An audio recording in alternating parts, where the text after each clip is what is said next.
Welcome back again, in Anime Galaxy.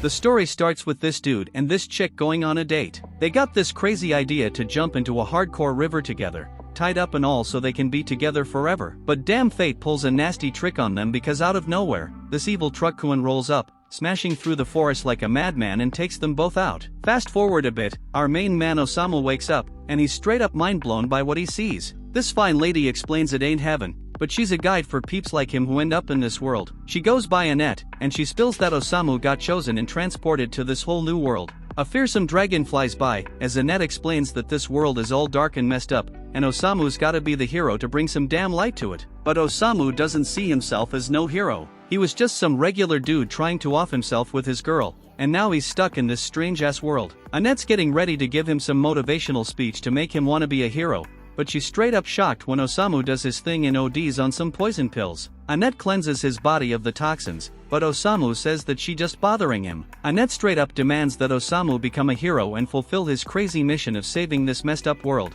But Osamu is just looking for a way to stop living, so he keeps munching on the pills. But Annette reminds him that he's the freaking chosen one. Osamu fires back, saying he never asked to be chosen. But Annette drops the knowledge that Truck-kun is actually a truck from another world that does some selection stuff. Out of all the unhappy people in Osamu's old world, only the ones struck by otherworld Truck-kun get a chance to redo their lives in this new world. It's like a freaking world transfer service from Annette's world. Getting hit by Truck-kun means he was feeling hella miserable in his old life, so he got this chance in the new world. Osamu finishes off popping some more pills, and he's all pissed, saying that dumb truck messed up the happiest moment of his life, his plan to peace out. He straight up tells Annette they ain't got no right to decide who's unhappy. But from her perspective, she saved him from a life so damn miserable that he was ready to end it all. Annette eventually decides Osamu's whining ain't worth jack because he's bound to change his tune once he peeps his stats. Every single human brought to her world gets gifted with some crazy superhuman powers, but damn she's shocked when she finds out Osamu's weak as hell. Dude's got only one measly hit point,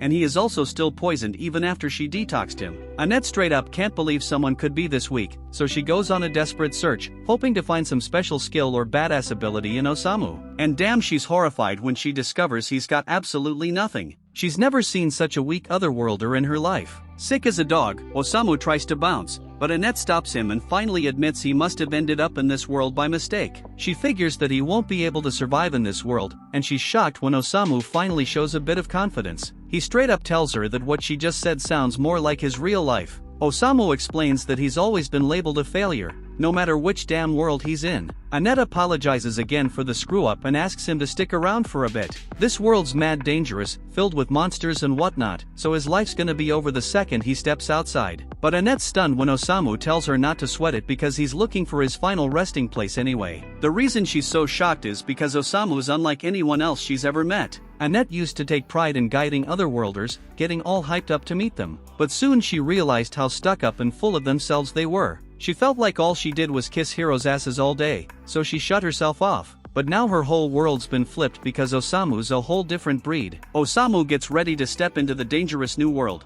but Annette begs him to at least choose a profession first. Dude straight up declares he doesn't need a profession because he's born a damn writer. And with that, he bids farewell to the girl with the beautiful ears. As he leaves, Annette dramatically declares that she finally gets it. The thing she's been waiting for all along was for this man to enter her life. Outside, Osamu realizes he can't read the writing in this world, but he knows there ain't gonna be any cafes for him to chill at. Suddenly, a voice pops into his head, announcing that he scored 5 experience points for discovering a new area. Osamu wishes that annoying voice would shut up because he's got migraines and all. But then an even louder voice declares that Osamu leveled up to level 2. Just then, a tree comes crashing down, and a girl screams as she gets attacked by a monster. She pleads with Osamu to help her because he's an adventurer, but Osamu just stares at her, thinking about how people in this world got some funky ear shapes. She keeps begging for his aid, but Osamu straight up asks for her permission to write a novel about her. Eventually, Osamu realizes that she actually wants him to save her, so he tells her to hold on a second. He half-heartedly tries to reach out to her but ends up saying he can't reach. She asks him to use a sword or cast a spell or something,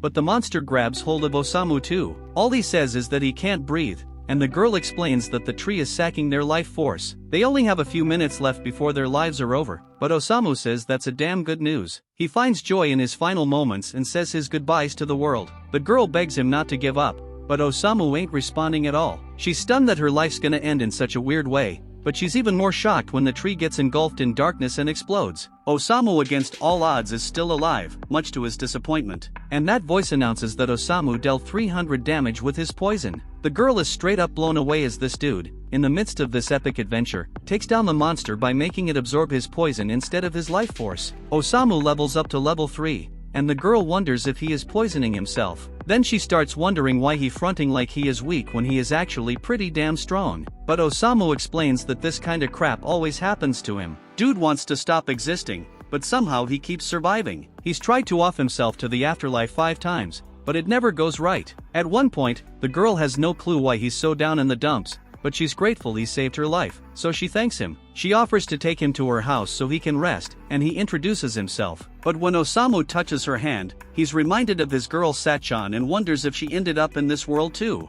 The girl gets all pissed and tells him her name is not Sachan. She tries to drop her real name on him, but Osamu's already daydreaming about Sachan. The girl gets hella frustrated because he's straight up ignoring her, but he got a legit reason. Osamu just found a purpose to live in this new world. He goes over his last memory with his girl and declares that he gonna find Sachan, wherever she is in this world. His declaration ain't exactly what it seems because he wanna find her so they can commit double unalive again. Meanwhile, Annette is praying to the god of her world, hoping they protect Osamu. She also wishing to meet him again someday, and her wish comes true when Osamu comes back. She couldn't be happier to see him, but she's straight up shocked when his new cat girlfriend is there too. Annette can't even believe he already has a girl by his side. But she keeps it cool because Osamu has a question. He wanna know if Annette met a girl named Sachan. Annette is straight up horrified to hear there's a third woman in the mix. Osamu bounces because Annette got no info on Sachan, but the cat girl reassures him he gonna find her. She wanna swing by the castle town of Roth before hitting her house,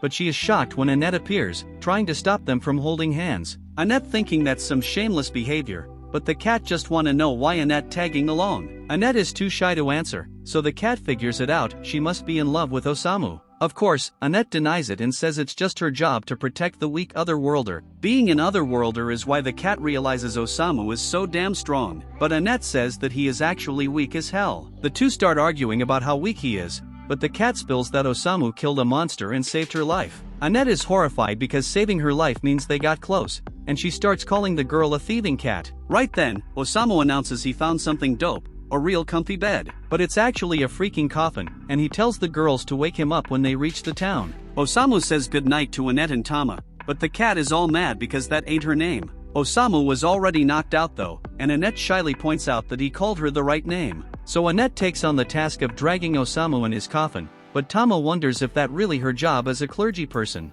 As they keep walking, Tama's getting fed up with driving that damn coffin around, so she tells Osamu to get out and walk on his own 2 feet. But there's no response, and she starts worrying that Osamu might have actually kicked the bucket somehow. Annette checks his stats, and Osamu seems to be fine, so he's probably just knocked out. They're pretty close to the castle anyways, so Annette asks Tama to suck it up a bit longer so they don't have to wake him up. Meanwhile inside the coffin, Osamu's peacefully dreaming about his beloved Sachan. And no matter where she is, he's gonna find her so they can both die together. A while later, they finally reach Roth, the castle town. Annette and Tama open up the coffin to let Osamu out. Osamu takes a look around the town, and he's damn sure now that he ain't in the same world no more. But before they do anything else, Annette suggests they head to the castle and have an audience with the king. But they end up leaving the coffin right in the middle of the road. At the castle, King Thomas and his daughter Charlotte are happy to meet them. And since they gotta be dead tired from a long-ass journey, the king offers them all a place to crash in the castle chambers for the night. But before that, he wants to hear some of Osamu's pleasant experiences. Osamu can't think of too many pleasant things to talk about, but he did enjoy that coffin right here, so he tells the king he's gonna show him what it's like to sleep in a coffin. Out of context, that might sound like a threat and all, but Annette quickly switches gears and compliments Charlotte on how fine she looks. The king mentions that Charlotte's actually getting married soon, so he's looking for some advice about her suitors. Thomas calls for the dudes to be brought in, and that's when we meet the warrior Gomez and the wandering minstrel of love, Otto. Lately, because of the wrath of the demon lord's influence, monster activity's gone through the roof. But Thomas is too damn old to handle it himself, so he decides one of these two fellas is gonna become Charlotte's husband and the next king of Roth. Problem is, Charlotte ain't too keen on the idea because she ain't picked a husband yet. That's why he's leaving the choice to a bunch of strangers he just met 10 damn minutes ago. He's making them choose between Gomez and Otto to marry Charlotte. But when the choice pops up, Osamu does the smart thing and says he's never met these dudes before. Charlotte's whole future depends on this decision, so it's stupid to trust a bunch of strangers with it. And if he'd do something like this without even thinking twice, then he ain't fit to be king. The king's left in shock, and after saying that, Osamu turns to bounce while Annette and Tama are frantically trying to apologize for Osamu's actions. They try to explain that Osamu's from another world, so he can be a bit blunt sometimes. But the king says it's cool because he ain't the type to hold a grudge, and it seems like Charlotte's taken a liking to him. Later that night, while everyone else is knocked out, Osamu spends his time gazing out the window. So Annette gets up and asks if he's having trouble falling asleep. Osamu tells her he just never sleeps well. Annette wants to seize the moment to learn more about Osamu, so she asks him to spill about Sachan. But then she peeps a tail popping out from under Osamu's sheets, so she yanks off the covers and sees Tama snoozing on Osamu's thighs. She ain't having none of that shenanigans unless she's the one sleeping with Osamu, so she grabs a pillow and smacks Tama to wake her up. Tama defends herself, saying it's chilly and she's part cat, so it's totally normal for her to snuggle up to people for warmth. While Annette and Tama keep going at it over this, Osamu gets up and dips out of the room because of all the ruckus. And as he steps into the hallway, he notices a dope-ass light. So he steps outside to peep the lake, and wouldn't you know it, Charlotte's chilling there too. When she spots Osamu, she invites him to vibe with her and enjoy the lake because it's a beautiful night. Osamu agrees, saying the place is so damn beautiful that it makes him feel like he wants to take a forever dive in the lake. Charlotte's shocked to hear him say that and asks if Osamu's got enough problems to make him wanna off himself. But from what Osamu's seen so far, Charlotte seems like way more trouble than him. After a bit of silence, Charlotte opens up to Osamu, spilling that she can't make up her damn mind about Gomez and Otto. Gomez just got to the castle, but he's already the most dependable soldier they got. And her dad believes in Gomez's strength, so she thinks she should probably go with him. But Otto has been her homie since they were kids, and whenever she felt down, he'd write her a song and play it to lift her spirits. She doesn't know if she should choose a hubby she loves or one who'd be the strongest king for her dad's sake. Osamu chuckles to himself and says Charlotte's hella kind for worrying about her dad's opinion this much, unlike Osamu who's tried to cancel his subscription to Life multiple times, always causing problems for his family in the process. But he's never let someone else decide how he's gonna live his life. He thinks Charlotte should make a decision based on what she wants, and to do that, she gotta figure out her true desires. The next day, King Thomas summons Osamu and the crew back to the throne room. He apologizes for the inconvenience but says he's calling them there because Charlotte's finally made up her mind about who she's gonna marry. He wants them to be witnesses to her choice. Annette is convinced Charlotte's gonna pick Gomez because she's likely to put the kingdom's needs before her own. Tama on the other hand, thinks Otto's a way better match for her. Thomas tells Charlotte to walk up to the man she's chosen and speak her vows to him. So Charlotte starts walking, but instead of going to Otto or Gomez, she grabs Osamu's hand and says she wants to drown in the lake with him. Nobody can believe their ears, especially Annette, who collapses to the ground. Charlotte goes on to explain her reasons, saying that after talking with Osamu last night, she thought long and hard about who to choose, and that made her realize something. At first, she was leaning towards picking Otto because he always sang to her when she was feeling down. But now she remembers he'd sing to her even when she wasn't sad. He was even singing last night, and he never said he was in love with her. So he probably just wanted to perform his latest song for someone, and Charlotte happened to be there to listen. And as for Gomez, he's a no-go because he stinks something fierce. The king straight up be asking Charlotte to think again and choose a damn husband. But that's some crazy ass shit to worry about because she already said she wanna die with Osamu. Charlotte ain't taking none of that and snaps back at Thomas, telling him it was a dumbass move to force her into marrying someone without even asking for her opinion. Like, she never even wanted to married in the first place. Thomas never took a moment to consider her damn feelings, but Osamu, he actually gave a damn about what she thought and respected her decision. Now Osamu gets why Charlotte picked his ass, but before he can respond,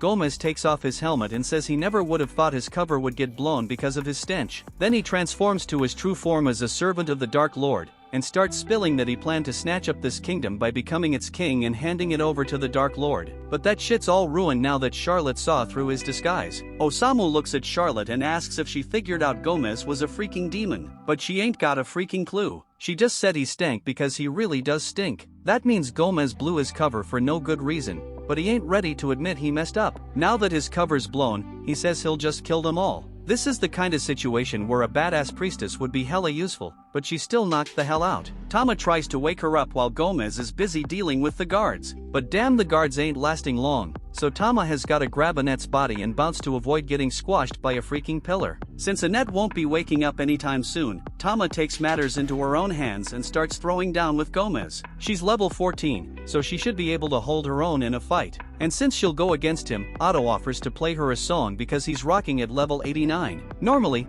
it would give her a boost, but turns out Otto's just playing his freshest track, and it ain't got no special effects, but Osamu seems to be liking that hood classic song. Tama ain't got no other choice but to start whooping ass on her own. As Gomez charges at her, Tama ducks and lands a kick straight to his face. She follows it up with a cat punch, but it doesn't do much damage to Gomez, so he sends Tama flying in return. He then says he's going to put everything into his next attack and tear Tama to shreds. But before he can do that, Osamu grabs his attention and asks Gomez to eliminate him and Charlotte first. Gomez thinks Osamu's playing around, but Osamu tells him that now that Charlotte's free from her dumbass father's grip, her first wish is to go out with a bang alongside Osamu. And Osamu ain't one to pass up a chance to die, so he asks Gomez to do him this favor. Gomez agrees to off him, but he says after that he's gonna take out the king and burn the whole damn city to the ground, taking out everyone in it. Osamu doesn't give a damn about what Gomez does because he'll be dead by then anyway, but Charlotte's starting to have second thoughts about biting the dust. As Gomez charges at them, she tells Osamu that she can't let herself die just yet because she wants to stay alive and protect the kingdom. Osamu's glad to hear that Charlotte finally knows what she really wants, so since she wants to stay alive, he pushes her out of harm's way and takes the full brunt of the attack himself as Gomez keeps charging straight at Osamu. Charlotte tries to convince him not to get himself impaled, but luckily right at that moment, Anna wakes up and uses her power to create a shield of light to protect Osamu from Gomez's strike. She's vowed to never let Osamu die as long as she's by his side, so as Gomez tries to break through her shield, he ends up shattering his damn horns in the process. Now that Gomez is defenseless, Tama lands a blow that sends him flying through the castle wall and into the freaking lake. Both Tama and Annette are relieved they made it through, and since Anna really came through for Tama, Tama feels the need to show her some appreciation. Annette also thanks Tama for her help, and the two of them seem to be getting along a whole lot better now. And Otto is still here, playing his heart out like he doesn't have a care in the world. Charlotte's got a lot to process after that crazy incident, but then her dad rushes up to her, begging for forgiveness for not giving a damn about her feelings before. Osamu was right about Thomas not being fit to be king, and now Thomas realizes he ain't even fit to be Charlotte's father. So he sincerely asks Charlotte if she's willing to forgive him. Charlotte gets down and tells her old man that she forgives him, and from now on, she wants to have a lot of talks with him about the future of this kingdom and their own selves. Thomas is mad happy that he made amends with Charlotte, and Charlotte's thrilled her pops finally gets where she's coming from. But all Osamu can think about is how Annette and Tama messed up his perfect chance for a game over. A while later, Thomas admits he ain't cut out to rule the kingdom, so he gives up the throne to Charlotte, who's now doing everything in her power to keep the kingdom safe. And Otto's still cooking up tunes because he ain't got nothing better to do. Meanwhile, Annette and Tama are busy hauling Osamu's coffin to their next stop, chatting about how bold it was for Charlotte to become queen at 16. But they're sure it's gonna work out somehow. Osamu pops out of the coffin and says what really matters is that Charlotte made the decision for herself and she's standing by it, and that's something Osamu finds beautiful.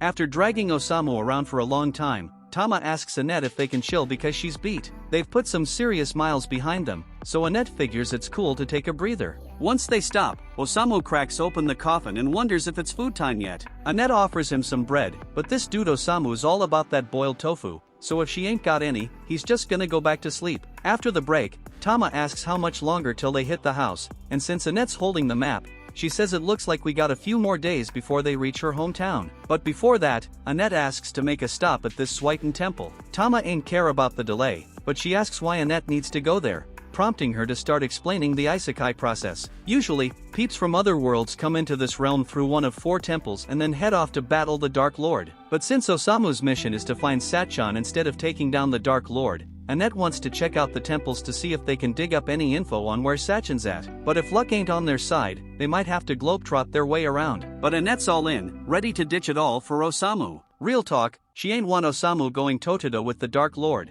even though it's her job to convince folks to do just that. She's just looking out for Osamu, not trying to see him in harm's way. Tama calls her out, saying she's smitten with Osamu. Annette denies any impure intentions, even if it's painfully obvious at this point. She claims Osamu breathed new life into her work when she was feeling burned out, so now she's on a mission to help him find his missing person, that's all. Tama asks if that means Annette would be cool if she found out Satchan was actually Osamu's lover or something. Even though the thought hurts, Annette still wants to see it for herself. By the way, Tama's wondering if Annette can even roll into this Swighten temple since she dipped out on her job for this road trip. Annette ain't sweating it, because she's tight with the head honcho at this Swighten temple. And it ain't like she ghosted her work either, she had her familiars drop off her official resignation letter for her. And coincidentally, that same familiar is back and munching on Osamu's head. After patching up Osamu, Annette gripes about her sidekick always stirring up trouble. And now that she's vocalizing it, she's realizing it was a mistake letting that thing handle the delivery of her resignation letter. Her suspicions hit the bullseye when her familiar vomits her letter,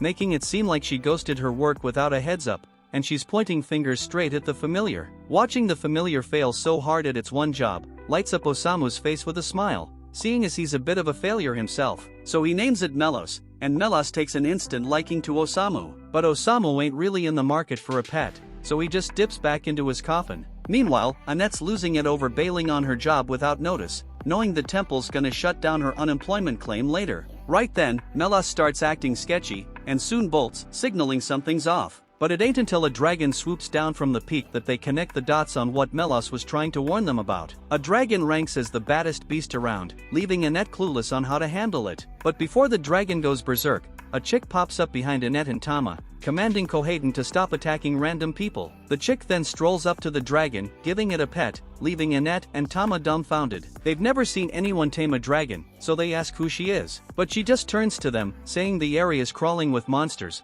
warning them to leave before they get hurt, and seems like one of their crewmates already bit the dust. Annette apologizes for the mix-up and clarifies that Osamu's still kicking, he's just a quirky otherworlder who's into napping in a coffin. The moment the chick learns Osamu's not from around here, a switch flips in her head, tossing off her cloak to reveal she's a dragon girl, vowing to wipe out all the otherworlders. The sheer power radiating from her is off the charts, so when she zaps a blast their way, Annette barely manages to block it for a hot second with her shield. But her shield ain't cutting it as the blast still packs a punch. They are left scattered on the ground, realizing this dragon chick's power is on a whole another level. Still, they ain't backing down when it comes to protecting Osamu, so they rise up ready to throw hands once again. But this dragon girl ain't having none of their interference, so she brings down heavy pressure, forcing them back to the floor. While they're pinned, she stands over them, letting Annette peep the mark on her neck. A mark Annette knows is that of the wrathful Dark Lord. This Dark Lord's about to end Annette and Tama, but before she can do the deed, Osamu steps up,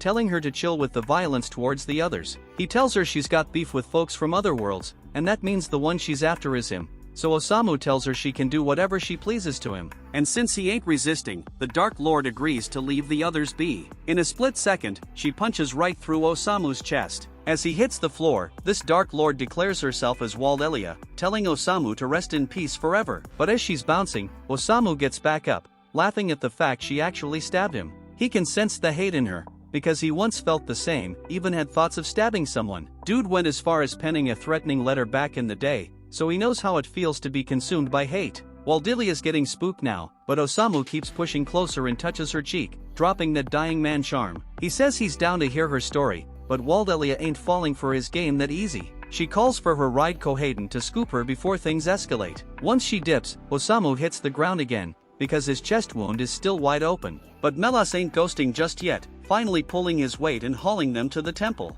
Isha sees Annette's messed up, rushing to her side. But Annette asks her to take care of Osamu first because he's in worse shape. Isha sees it's really bad, so she calls for every potion and priest available to help Osamu recover. The next day rolls around, and Osamu's back on his feet, but he ain't cool with that. So the first move he pulls is snagging a bottle of poison to drink. While he's on that mission, Annette gives props to Isha for all her help and promises to return the favor down the line. Annette then drops a question about this otherworlder named Satchan to Isha, but Isha's drawing a blank on that name. Isha figures Satchan must be posted up at some other temple. More importantly, Isha asks Annette why she's suddenly rolling with an otherworlder. She was shocked when she heard Annette bailed on her work, but deep down, she's low-key relieved because she knew Annette was too soft-hearted for that line of work. But Isha ain't down with Annette teaming up with an otherworlder because she's seen firsthand that most of them are just shady characters. These folks get divine gifts to take down the Dark Lord, but they all call their gifts as overpowered skills and use them for dumb shit like starting a failing rap career. One of these jokers is called Kotaro, and he was unfortunately given the power to destroy the world's economy by mass-producing gold coins like crazy. He tries to charm the girls by offering to buy them whatever they want in exchange for a good time. But Isha ain't having it. She tosses his gold right back to his face and tells him to bounce because she's in the middle of a serious chat. Kotaro was a headache, but he kinda proved his own point that otherworlders aren't good people. Annette tries to vouch for Osamu, claiming he's not cut from the same cloth as the rest of them, but Isha ain't buying it because Osamu's vibes scream trouble. Isha warns Annette that sticking by Osamu will lead to ruin, but Annette stands firm that Osamu ain't a bad influence because she's seen herself change for the better since linking up with him. But Annette's defense about Osamu being a positive force takes a hit when he rolls up asking for cash to score drugs, and she gladly hands him whatever he needs. Isha starts thinking Annette might be too deep in the mix if she's already this tied to Osamu. Isha's at least curious about Osamu's gift, but she's thrown for a loop when Annette spills that Osamu ain't got no gift at all. Even though he ain't got no gift, Osamu still put himself on the line to shield Annette and Tama from the Dark Lord. But this news hits Isha even harder because the Dark Lord supposedly bit the dust 7 days back at the hands of some otherworlders. Next thing you know, we're peeping the throne all stained up from the former Dark Lord's blood, with the otherworlder who took him out chilling on it. Meanwhile, Delia is lurking in the shadows, swearing to avenge her old man's death. Later on, Annette links up with Tama and drops the bomb that the Dark Lord got taken out a week back. Isha got wind of it from the church recently, and it's a dope deal because it means peace might finally be settling over Zauberberg. But if the Dark Lord's really dead, then who was trying to offer earlier? Annette ain't got the answer to that one. And now that Tama's thinking it over, didn't Osamu roll up 7 days ago too? If the Dark Lord was already done for by then, why'd they still bring Osamu into the mix? Right then, Osamu tears up his notes and falls on the floor, so Tama's checking in on what's wrong with him this time. He spills that he's been struggling to write all the craziness that's gone down since he touched down in this world. Annette asks if he wrote anything about her, but Osamu admits he didn't jot a single word about her. If anything, he felt a burst of inspiration after crossing paths with Delia, hoping for that same spark to ignite creativity again. But Tama says she's not going to do any dangerous shit with him. Annette suggests they all dip into town to unwind, and with her future with Osamu in mind, there's a few things she wants to snag for him. Once they hit the town, Annette scoops up a heavy set of armor for Osamu to keep him safe and sound, and Osamu ain't tripping because the snug fit reminds him of his coffin. With Osamu locked in tight, Annette and Tama jet off to do some more shopping, so Annette warns Osamu to stay put while they're out. A while later, Isha's walking through town when she spots a crew of kids gathered around a massive suit of armor, and she's shocked to find Osamu snugly sitting inside. Brushing off the curiosity about why he's rocking that heavy gear, Isha drops the bomb that she's got something to chat with Osamu about. She lays it down that from here on out, Annette's leaving with her because she's convinced sticking with Osamu will only lead to misery. Isha orders Osamu to cut ties with Annette immediately, but Osamu just flashes a smile and tells her that it's Annette's call whether she stays with him or not. Isha can't make that call for her. Plus, how can Isha be so certain Osamu's gonna bring Annette down when she knows any shit about him? And just because he's an otherworlder, Isha's jumping to conclusions that Annette's better off without him. Right then, Isha catches a weird sound, and as she goes to check it out, she catches Kotaro bringing in another otherworlder called Suzuki to the scene. Suzuki spills to the crowd that the Dark Lord finally got taken down, so the whole crew starts cheering for the otherworlders who set them free from the Dark Lord's grip. But Suzuki corrects them because he ain't calling it freedom, it's more like they got a new boss in town. He declares that from now on, the otherworlders are running the show, and he's taking charge of the town, so he demands everyone to bow down to him. Just then, Kotaro spots Annette and calls her out for being one of the elves who smacked his face with coins. So Suzuki jumps up and starts barking at her for laying a hand on an otherworlder, and he's making it crystal clear that she won't be pulling a stunt like that again. After placing his hand on Annette's head, Suzuki activates his skill, and within moments, Annette's eyes go dark as she falls completely under his control. Tama notices something seriously wrong, and realizing Suzuki has messed with Annette, so she grabs Kotaro by the jacket and demands to know what happened. Kotaro just smirks and tells her there's nothing she can do now that Suzuki's skill is in play, and he breaks it down that anyone Suzuki touches becomes his mindless puppet. Tama is furious and threatens to beat Kotaro senselessly until he gets Suzuki to fix Annette, but before Tama can even lay a finger on Kotaro, Suzuki casually places his hand on her head and turns her into another obedient puppet. Things are getting way out of hand. Then Isha finally shows up, furious at Suzuki for abusing his powers. She taught him to use his abilities for good, not to enslave people. Suzuki, however, couldn't care less about Isha's disapproval, because he's the one holding all the cards now. Since Isha and the townsfolk are trying to oppose him, he decides to completely wreck the town to make an example out of it. He plans to rebuild it as a fortress where no one will dare challenge him again. Before he leaves, he informs Isha that he'll be taking over her church and turning it into his new castle. Under Suzuki's orders, his attack dogs go wild, demolishing the town. Even Tama, now under Suzuki's control, joins in the destruction, taking her anger out on the suit of armor that Osamu had been stuffed into earlier. Osamu, however, isn't even bothered by Tama's rampage. He actually finds it pretty hilarious that Annette was right about the armor being a good idea for emergencies like this. Eventually, Tama's relentless punches crack the armor open. But in the chaos, she ends up launching the helmet right into her own face, knocking her out cold instantly. Osamu is now free from the armor, and with Tama out cold on the ground, he does the only thing he can think of: he stuffs her into a barrel to make sure she doesn't cause any more trouble. After sorting that out, Isha comes crashing into the building next to him. For once, she's actually relieved to see Osamu's face, but she still sticks to her earlier statements about Suzuki being a prime example of what otherworlders are like. Suzuki didn't just use his gift for his own selfish desires. His greed has made him a real danger to society. It's clear that the power from his gift must have gone straight to his head, because he wasn't like this when he first showed up in this world. Back then, he was a shy, weak-willed guy, but now he's turned into a full-blown monster. Hearing Isha talk about Suzuki's fall from grace sparks a new fire in Osamu. He asks Isha where Suzuki is, and she tells him Suzuki should be at the church, so Osamu asks Isha to keep an eye on Tama while he goes to confront Suzuki. Isha warns him that it's insane to go after a hero without a gift of his own, but Osamu insists, saying he wants to write about Suzuki's story. Seeing how determined he is, Isha agrees to go with him to keep him safe. When they reach the church doors, Osamu is pumped, but Isha can't understand how he's so chill in this situation. He's seen what Suzuki's gift can do, so he should know he's at a serious disadvantage in a straight-up fight. If he barges in without a plan, she tells him he'll be shredded by Suzuki's beasts. But before she can say more, Osamu pulls out a bottle of poison from his sleeve. Isha is impressed, thinking Osamu plans to use the poison on the beasts. But to her shock, he chugs the whole bottle in one go. With the poison out of the picture, Isha gets down on all fours, saying they'll have to use the back door. But Osamu ignores her and heads straight through the front door. Osamu greets Suzuki and tells him he's interested in writing a novel about his story. Suzuki, thinking Osamu is a fan wanting to document his heroic deeds, is pleased. But Osamu drops the bombshell that the novel he wants to write is about a loser who was given way more power than he deserved and ended up becoming a total jerk.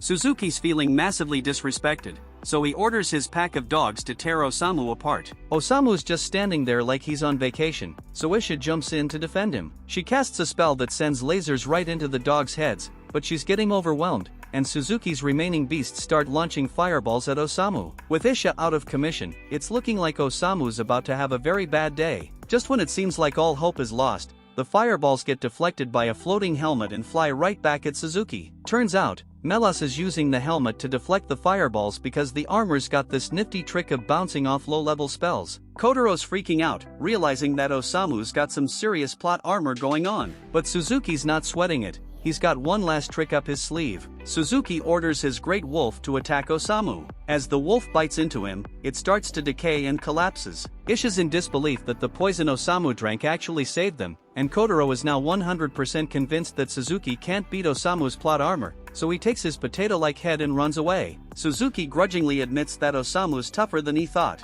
But he's not done yet. He calls out Annette to come out and finish the job. Annette, under Suzuki's control, charges at Isha with a dagger and nearly stabs her. Isha, not wanting to fight Annette, figures it's best to retreat for now. But Osamu's not having any of that. He believes Annette's strong enough to shake off the mind control. Suzuki laughs, saying his mind control is unbeatable and that Annette's doomed to be his slave for life. Still, Osamu is confident Annette can overcome it. He walks right up to her and tells her she doesn't have to obey Suzuki's orders. It seems Osamu's words are getting through because Annette starts hesitating, trying to resist stabbing him. Suzuki's fuming, using all his power to force her hand, but Annette, through sheer willpower and a flashback, manages to break free of the brainwashing by stabbing herself in the leg. The pain snaps her out of it, and she collapses into Osamu's arms. With Annette back to her old self, Osamu asks Isha to treat her leg wound. Isha starts to realize she might have misjudged Osamu as a person. Suzuki's realizing his ability isn't all-powerful anymore, and he's starting to sweat, knowing he's gonna be held accountable for all his war crimes. He's freaking out, knowing he's about to get served some serious justice from all the people he's messed with. He's looking around, desperate for a knife to end it all. But just as he's about to give himself to the afterlife, Osamu swoops in to stop him. Not because he gives a damn about Suzuki's life, but because he's not done with his story yet. He wants Suzuki to spill everything about his past life, so with nothing left to lose, Suzuki starts pouring out his backstory. Suzuki was just your average high school kid, constantly bullied by the bigger guys. He was super timid and weak, and never stood up for himself. He even thought about jumping off a roof to escape his bullies but chickened out in the end. One day, a drunk old man bumped into him and started shouting like it was Suzuki's fault. Suzuki was pissed but still didn't have the guts to fight back, so he was basically a walking target for Truckkuin. Next thing he knows, he's yanked into this world and greeted by Isha as the so-called hero supposed to take down the demon lord. From there, he was left to fend for himself, grinding his way through battles with wolves and eventually turning them into his loyal minions. With his new crew, he took down some heavy-duty monsters. He thought things were finally looking up for him, but as he walked through the town, he realized that even with all his new power, people still treated him like a nobody, just like back on Earth. The thought of getting bullied again pushed him to his breaking point. He'd suffered endless torment on Earth, and now he's being hailed as a hero here. But he had no real motivation to save this new world or play the hero role. Even when he tried to act like a villain, he couldn't pull it off. Osamu's digging Suzuki's story because it wraps up his novel nicely. It's about a pitiful guy who could never be a true hero, stuck as a villain due to his own weakness and outcast no matter where he goes. So Osamu decides to call the novel Isekai Shikaku. As he names it, pages from the novel start floating around Suzuki, making it all kinds of surreal. Then Osamu thanks Suzuki for the story, saying it helped him finally write something he's actually cool with. But he's still not calling it a masterpiece, so he grabs a page from the novel and rips it to shreds. As he does this, a magic circle pops up beneath Suzuki. Isha and Annette recognize it as the summoning circle they used to bring heroes to this world. But this time, it's working in reverse. In a flash of light, Suzuki is sent back to Earth. Annette checks Osamu's status screen, and to her shock, sees he now has a gift that wasn't there before. Isha figures it must be some special skill that only works against otherworlders. This means Osamu was brought here specifically to deal with otherworlders. After Suzuki vanishes, Osamu collapses, bummed that he couldn't create the masterpiece he was aiming for. He's completely unaware of the power his writing has, and he starts wondering what happened to Suzuki. With Suzuki gone, all the monsters under his control chill out and start leaving the town. Tama finally gets herself out of the barrel, but she's scratching her head, not even sure why she was in there in the first place. With everything going back to normal, Isha figures Osamu deserves a reward for saving the town from Suzuki. So at his request, she has a customized coffin made for him. Annette thanks Isha for all her help, but before she heads out, Isha wants to have a serious talk with her. She says it's likely Osamu is a huge hero in this world, which means traveling with him is gonna be insanely dangerous. But Isha's seen Annette's willpower and thinks she can handle whatever comes her way. So she asks Annette to back up Osamu as best as she can. After that, the group is set to continue their journey, with Tama and Annette grabbing the ropes to haul Osamu's coffin. Before they leave, Isha has one more question for Osamu.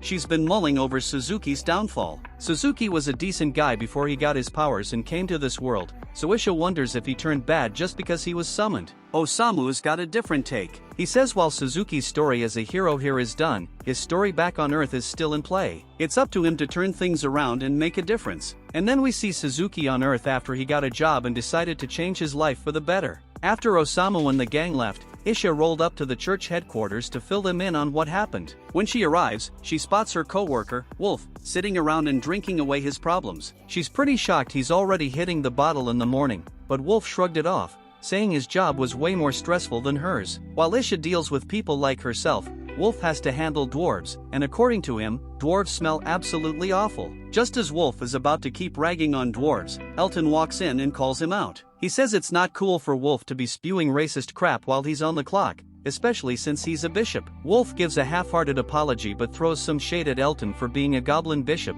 considering most bishops are elves. Elton isn't fazed and tells Wolf he's acting worse than the dwarves he hates so much. This really sets Wolf off, and he dares Elton to handle dwarves all day and see if he doesn't become a racist too. Right then, Cardinal Miller shows up and tells them to cut the crap and sit down so they can get the meeting going. When the meeting starts, Miller apologizes for dragging everyone here on short notice. He wants to kick things off with updates from each region, but notices someone's missing. Before he can say much more, the missing bishop stumbles in and falls in front of everyone. They're all clueless about who this new person is, so Miller introduces her as the new bishop of the Western Temple, taking over after Annette bailed on her job. They all take their seats around the big conference table, and Cardinal Miller kicks things off, asking the bishops to start with their reports. First up is Arya, who's filling in for Annette. She introduces herself and says not much has happened in her region recently. But Miller chimes in, mentioning that he heard Princess Charlotte recently took over the throne, which is pretty significant. Arya scrambles to apologize for forgetting that detail,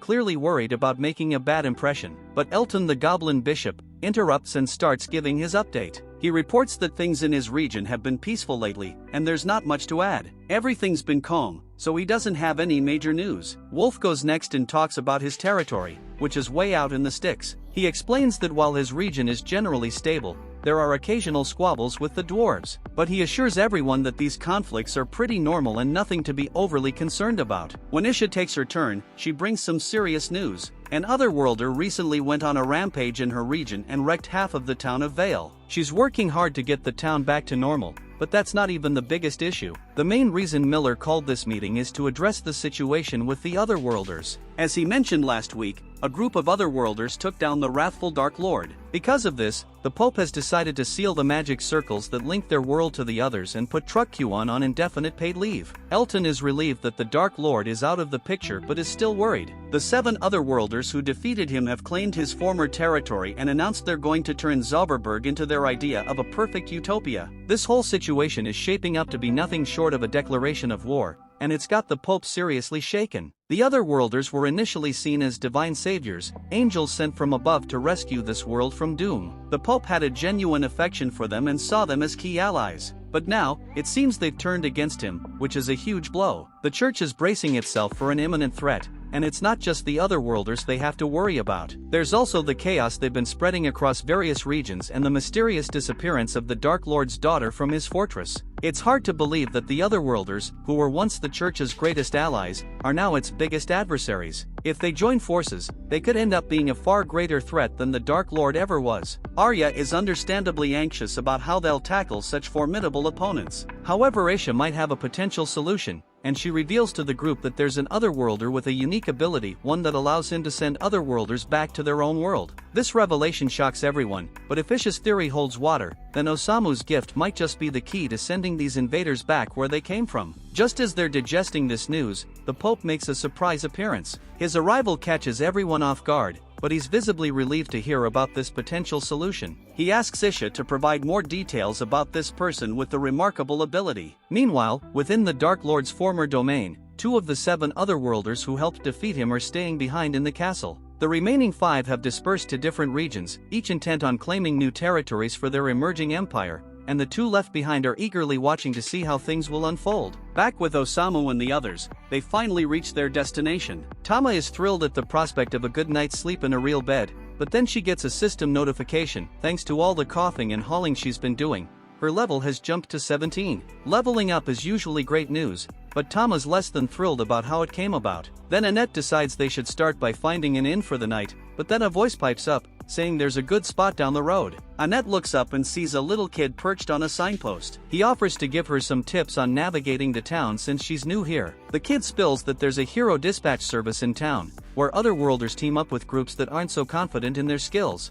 They basically make sure the mission goes smoothly and everyone stays safe. The kid says he came up with the idea himself, but as soon as he mentions Otherworlders, Tama's face goes pale. She's got flashbacks of what Kotaro and Suzuki pulled, so she's not interested at all. The kid's confused why Tama hates Otherworlders so much, especially since they're the ones who saved the world. But he moves on and offers to introduce them to an Otherworlders right away, but for a small fee of course. He asks for 40,000 Geniko for the intro, but Tama's not having it, since she doesn't want to spend that much money. Annette on the other hand, is all about spending that cash if it means getting a strong hero to keep Osamu safe. The kid thinks she's talking about guarding a coffin, so he starts going off about how the dead guy would probably appreciate having his body protected. Just then, Osamu pops out of the coffin and tells the kid he's not dead yet, though he kinda wishes he were. The kid freaks out, but Tama reassures him that, despite how he looks, Osamu's also a hero. The kid's not convinced though, and he snatches the money from Annette and says he'll bring the hero to their inn later tonight. Tama's still skeptical, but she admits having a strong hero on their team would be great since she wouldn't have to lug the coffin around anymore. But Annette on the other hand, actually enjoys pulling the coffin. Later that night, Annette and the others are hanging out at the inn, waiting for Nurm to show up like he promised. But then Osamu tells Annette straight up that the kid isn't coming, and that she's been scammed. The innkeeper overhears and asks if they're waiting for a kid named Nurm. When Annette confirms, the innkeeper breaks it to them that Nurm is known around town as a young con artist. He's never even met a hero, so there's no way he could introduce Annette to one like he claimed. Annette's devastated about losing 40,000 Geniko, and Tama tries to calm her down. Osamu's curious about Nurm, so the innkeeper explains that Nurm is an orphan who just showed up in town one day and has been scamming unsuspecting travelers ever since. He's a pain for the town, but sometimes the innkeeper feels sorry for him since he's on his own with no one to set him straight. Meanwhile, Nurm is chilling under a bridge, staring at the pile of cash he's scammed. But suddenly, he gets grabbed by some unknown kidnappers. They drag him to an abandoned shed and start rummaging through his stash of ill-gotten gains. Nurm asks them what they plan to do with him, and the three guys have some seriously sketchy vibes going on. Nurm tries to bluff his way out, claiming his hero buddy will get revenge if they hurt him. The guys aren't buying it though, they know Nurm's never met a hero, and as a matter of fact, they're heroes themselves. One of them has this crazy gift that lets him summon a powerful crossbow. Since Nurm's been using the hero name to scam people, this otherworlder decides he's going to punish him with an arrow to the head. Nurm is stunned that the heroes he looked up to are actually scumbags, but he comes to terms with it and braces for his end. Just as the bowman is about to shoot, Osamu shows up, pushes the guy's hand, and redirects the arrow right into the knee of the metal guy standing next to him. Osamu confronts the villains, telling them they have no right to call themselves heroes when they act so despicably. His words, however, fall on deaf ears, as one of the villains with glowing eyes uses his skill to analyze Osamu. To everyone's shock, he discovers that Osamu is an otherworlder as well. This revelation puts everyone on edge, as they are unsure of Osamu's powers. Upon closer inspection, the appraiser realizes that Osamu is critically injured, with only 1 point of HP remaining and currently poisoned. This discovery initially calms the bowman, who now believes he can easily defeat Osamu. But as soon as Osamu hears the bowman's threat to end him, his interest is piqued, and he strides purposefully towards them. The appraiser starts to panic as Osamu's health stats begin to rise rapidly, and Osamu taunts the bowman to shoot him straight in the heart. Believing this to be a trap, the bowman decides to retreat, fleeing with his companions. As the villains make their escape, Osamu was left feeling disheartened because he had hoped they would finish him off. Nurm, witnessing the confrontation, asks Osamu if he is a hero. Osamu dismisses the notion, saying he's far from noble. Instead, he describes himself as just a man trying to navigate the harsh world of adults. He encourages Nurm to preserve his innocence a bit longer before he too becomes as corrupted as those otherworlders he despises. Inspired by Osamu's words, Nurm feels a sense of hope, but this quickly turns to panic when he realizes that Osamu has left him tied up and is now out of sight, meaning he'll be stuck here all night. The following morning, as Osamu and the others prepare to leave town and continue their journey, Tama notices Osamu's drowsy demeanor and asks if he managed to sleep well. Annette, recalling that Osamu had slipped away the previous night without saying where he was going, questions him about whether he spent the night with someone. Osamu only remarks that he had an eventful night, leading Annette to worry that another woman might have been involved, causing her to sob over the potential loss of Osamu's affections to someone else. Their discussion is interrupted by Nurm, who insists they need to hurry up and get moving. Tama then recognizes him, and immediately demands that he return the money they paid him for the false promise of introducing a hero. Nurm insists he did not lie, claiming that he is indeed the hero he promised, although he admits he isn't particularly strong. The scene shifts to the group on their journey, where Osamu suddenly hears an announcement in his head that he's discovered a landmark called Grun Castle. The voice makes him want to crawl into a hole and die, and Nurm notices his distress, and he is a bit concerned. Nurm mentions it to the others, but they brush it off. This sort of thing has become all too common. Tama then casually asks Nurm to take her place dragging the coffin. Nurm isn't thrilled, but he steps in anyway, and soon the city of Grun comes into view. As they approach the gates, they spot an inspection checkpoint. Tama confidently assures them she can get them through, claiming she's somewhat of a local celebrity. But as soon as the guards recognize her, they surround the group and promptly arrest them. The scene cuts to them in a dank dungeon, where Annette is praying to God for deliverance. But it's clear that divine intervention isn't coming. Nurm mentions that the guards have taken Tama to another cell and starts speculating that they might be in this mess because of her. He even wonders if Tama had the guts to steal from royalty or commit some other heinous crime. Annette, loyal as ever, defends Tama, insisting she's no thieving cat. Meanwhile, Osamu, in his twisted way, is getting excited about the possibility of execution, pondering all the different ways they might be put to death. Nurm tries to stay practical and suggests they escape, even if it means leaving Tama behind. He begins picking the lock, much to Annette's dismay, who believes a valiant warrior shouldn't be skilled in such dubious arts. This depresses Nurm, while Osamu angrily laments that his dreams of a grand execution are being dashed. All the noise they're making attracts the guards, who quickly discover their escape attempt and bind them with ropes. Osamu, still weirdly optimistic, asks if they're going to be executed,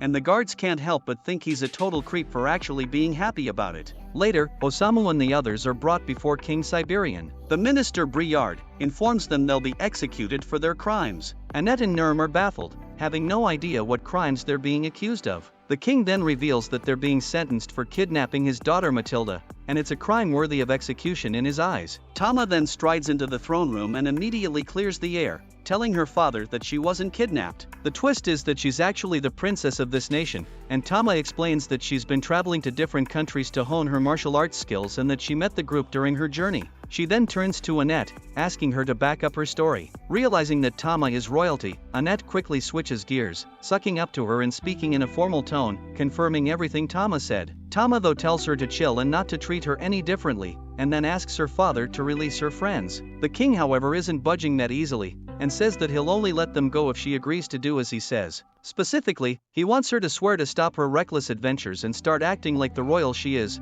just like her late mother. Tama isn't thrilled with this at all, but considering her friend's safety, she reluctantly agrees to her father's terms. She tells her friends that this is where their journey together ends and leaves, thanking them for everything. Osamu and the others are then released, and we catch up with them later at a tavern. Nurm is devouring food like there's no tomorrow, while Osamu, still hung up on missing out on his grand execution fantasy, swallows a bunch of poison pills in a depressed daze. Nurm remarks on how shocked he was to learn that Tama is actually a princess, and Annette agrees. She's worried now, realizing she might have been a bit too casual with Tama and hopes she won't get executed for it. Annette muses about how they've been calling her Tama despite her having a beautiful name like Matilda. Overhearing this, a waitress named Fawn chimes in, asking if they know Princess Matilda. She introduces herself as the lady-in-waiting who used to serve the princess and is curious if they're friends with her. Nurm casually informs Fawn that they were traveling with Matilda up until yesterday when the king hauled her back to the castle. He shrugs, saying it's understandable since she's well a princess after all. Osamu senses there's more to Tama's life than meets the eye, and he's curious to learn more. He wonders aloud if Fawn can shed some light on Tama's story. He mentions that when he first met Tama,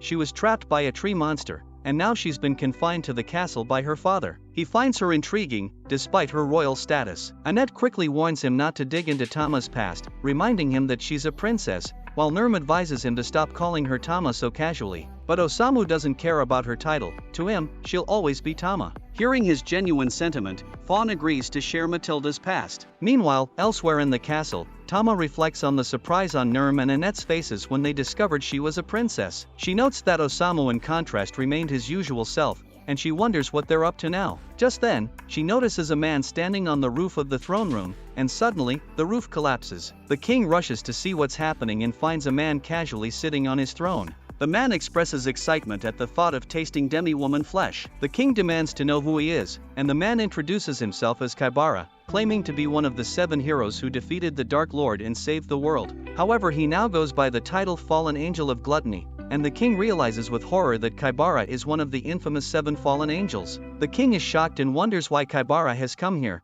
and Kaibara calmly explains that he intends to devour the entire nation. Sensing Kaibara's overwhelming power, the king realizes that he is gifted. The soldiers accompanying the king refuse to let Kaibara have his way and charge at him. But Kaibara, using his gift, summons enormous fangs that devour the soldiers. He chews them thoroughly, but he's unimpressed by their taste, explaining that he's rather particular about what he eats. He then tells the king that he has a preference for the flesh of women, especially the tender meat of a demi-woman. The remaining soldiers are visibly angered by Kaibara's arrogant demeanor, but the king orders them to hold back, and Briard realizes that the king himself is preparing to fight. The king declares that Kaibara won't leave the throne room alive and readies himself for battle. Kaibara is thrilled at the prospect of facing a warrior king, and tries to devour him with his monstrous fangs. However, the king skillfully fights off the attack and strikes back with a powerful thunder-based martial arts technique, but to the king's shock, the attack has no effect. Kaibara laughs, explaining that while such a blow would have killed a normal person, his body is currently as tough as steel since he recently devoured a bunch of golems. Unfazed, the king begins to prepare his ultimate technique. Seeing this, Briard realizes that the king intends to eliminate Kaibara rather than capture him. The king confirms this, stating that a bastard like Kaibara doesn't deserve mercy after slaughtering his men, so he vows to destroy him with a single decisive strike. But just as he's about to unleash his attack, Matilda enters the room. Kaibara's eyes light up with twisted excitement as he finally lays eyes on a beautiful demi-woman,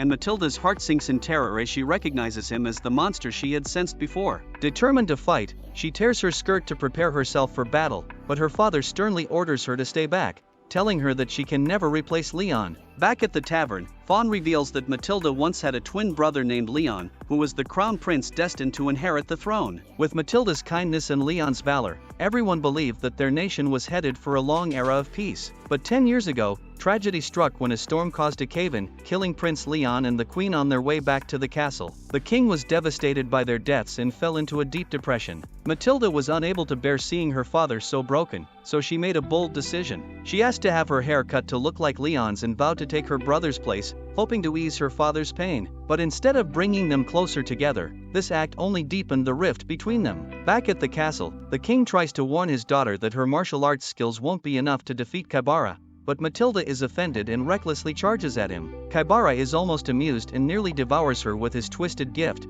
but the king intervenes, sacrificing his right arm to save her. Kaibara, curious about the depth of parental love, expresses disappointment, noting that the king won't be able to unleash his ultimate technique with his arm in such a state. To taunt them further, he shows Matilda her father's severed arm in his mouth to enraging her. She attempts another attack, but Briard steps in, knocking her unconscious and swiftly fleeing with her. Frustrated that his meal has escaped, Kaibara decides to save her for later, shifting his focus back to how he should enjoy the king. Meanwhile, back at the tavern, Annette thanks Fawn for sharing Tama's story. Nurm asks Osamu what he's been scribbling, but before he can answer, Briard bursts in, relieved to see Fawn. Carrying the unconscious Matilda, he reassures them that she's only fainted and explains that they barely escaped with their lives. The castle of Grun has fallen to an evil otherworlder who appeared out of nowhere. Suddenly, a loud blast echoes from the direction of the castle, and the citizens of Grun witness their captured king displayed for all to see. Kaibara, now standing before them, introduces himself as their new ruler.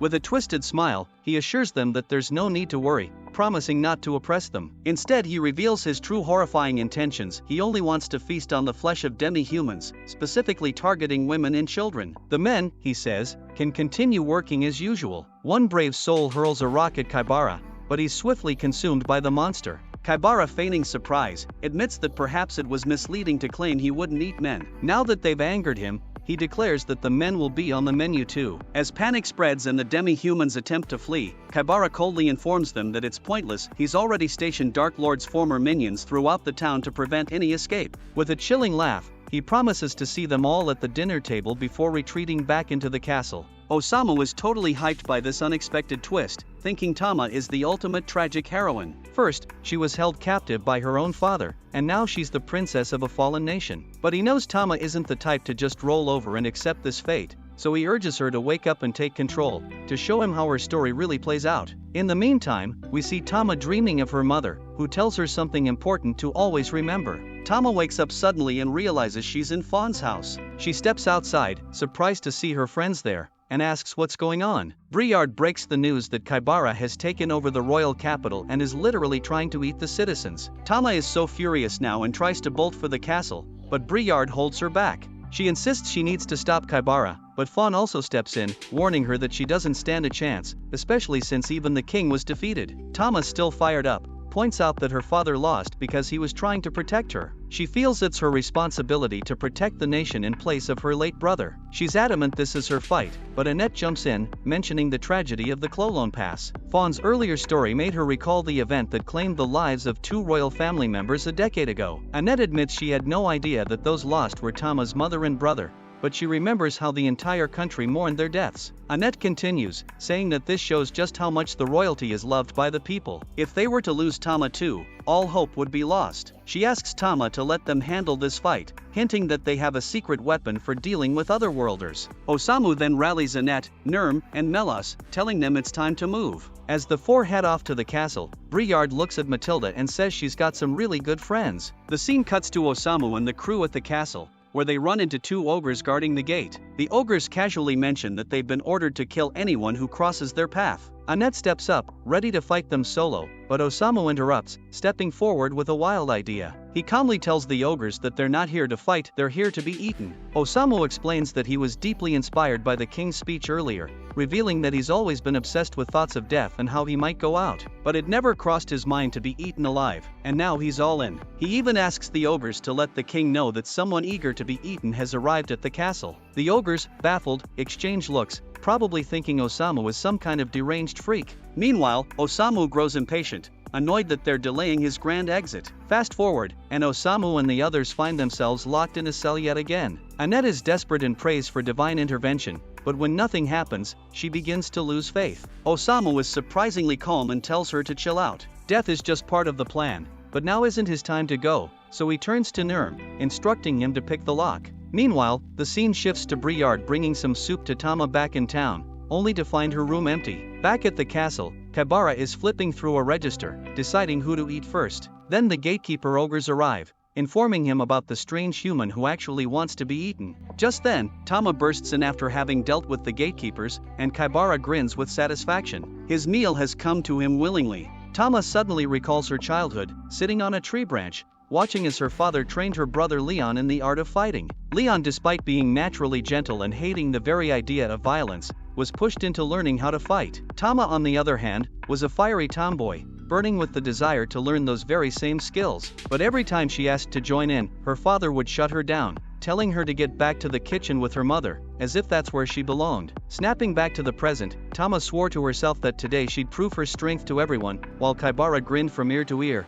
thrilled to see her, knowing she'd walk right into his trap the moment he used her father as bait. Rising from his throne, he taunts her, saying he loves to play with his food, and kicks a demon lying at his feet straight at Tama. She barely dodges the body, horrified at the sheer power behind his attack. But it was all just a distraction. In a flash, Kaibara closes the distance and unleashes a brutal electric attack on Tama, sending her crashing into the wall. She's stunned because this was her father's ability, so Kaibara starts laughing like the sadistic monster he is, revealing that his secret ability is gluttony, which lets him use anyone's powers after tasting them. And now, he plans to tear her apart using her father's skills before eating her alive. Meanwhile, Osamu and his party manage to escape the prison and navigate the winding halls of the palace. Annette asks if Osamu has a plan, but instead of heading straight for the throne room, he leads them into a different chamber, one that belonged to the queen when she was alive. He makes a beeline for the dresser and tries to open the drawers, only to find them locked. Nurm, frustrated, urges him to stop wasting time and focus on saving Tama. But Osamu, ever the charmer, flatters Nurm, saying that the team once again needs the services of a valiant warrior. Nurm, now in high spirits, eagerly opens the dresser, revealing a hidden book inside. Back in the throne room, Tama struggles to stay on her feet under Kaibara's relentless assault. He's too fast, too strong, appearing behind her in an instant and delivering a brutal kick that sends her flying. And before she can even react, he's above her, driving her into the ground with a bone-crushing elbow. He laughs, mocking her, telling her that her martial arts are nothing but trash and that she'll never be able to defeat him. But as Tama lies there, battered and bruised, she remembers her brother Leon, how he trained tirelessly, never giving up even though he hated fighting. Summoning every ounce of strength, she forces herself to stand again, despite her father's desperate pleas for her to retreat, knowing the gap in their power is too vast. Kaibara, on the other hand, is practically drooling with excitement. Her resilience only makes him more eager to taste her flesh. His twisted mind flashes back to his previous life, where he was a spoiled brat, born into a world of unimaginable wealth. His parents indulged his every whim, showering him with 5-star meals and luxuries,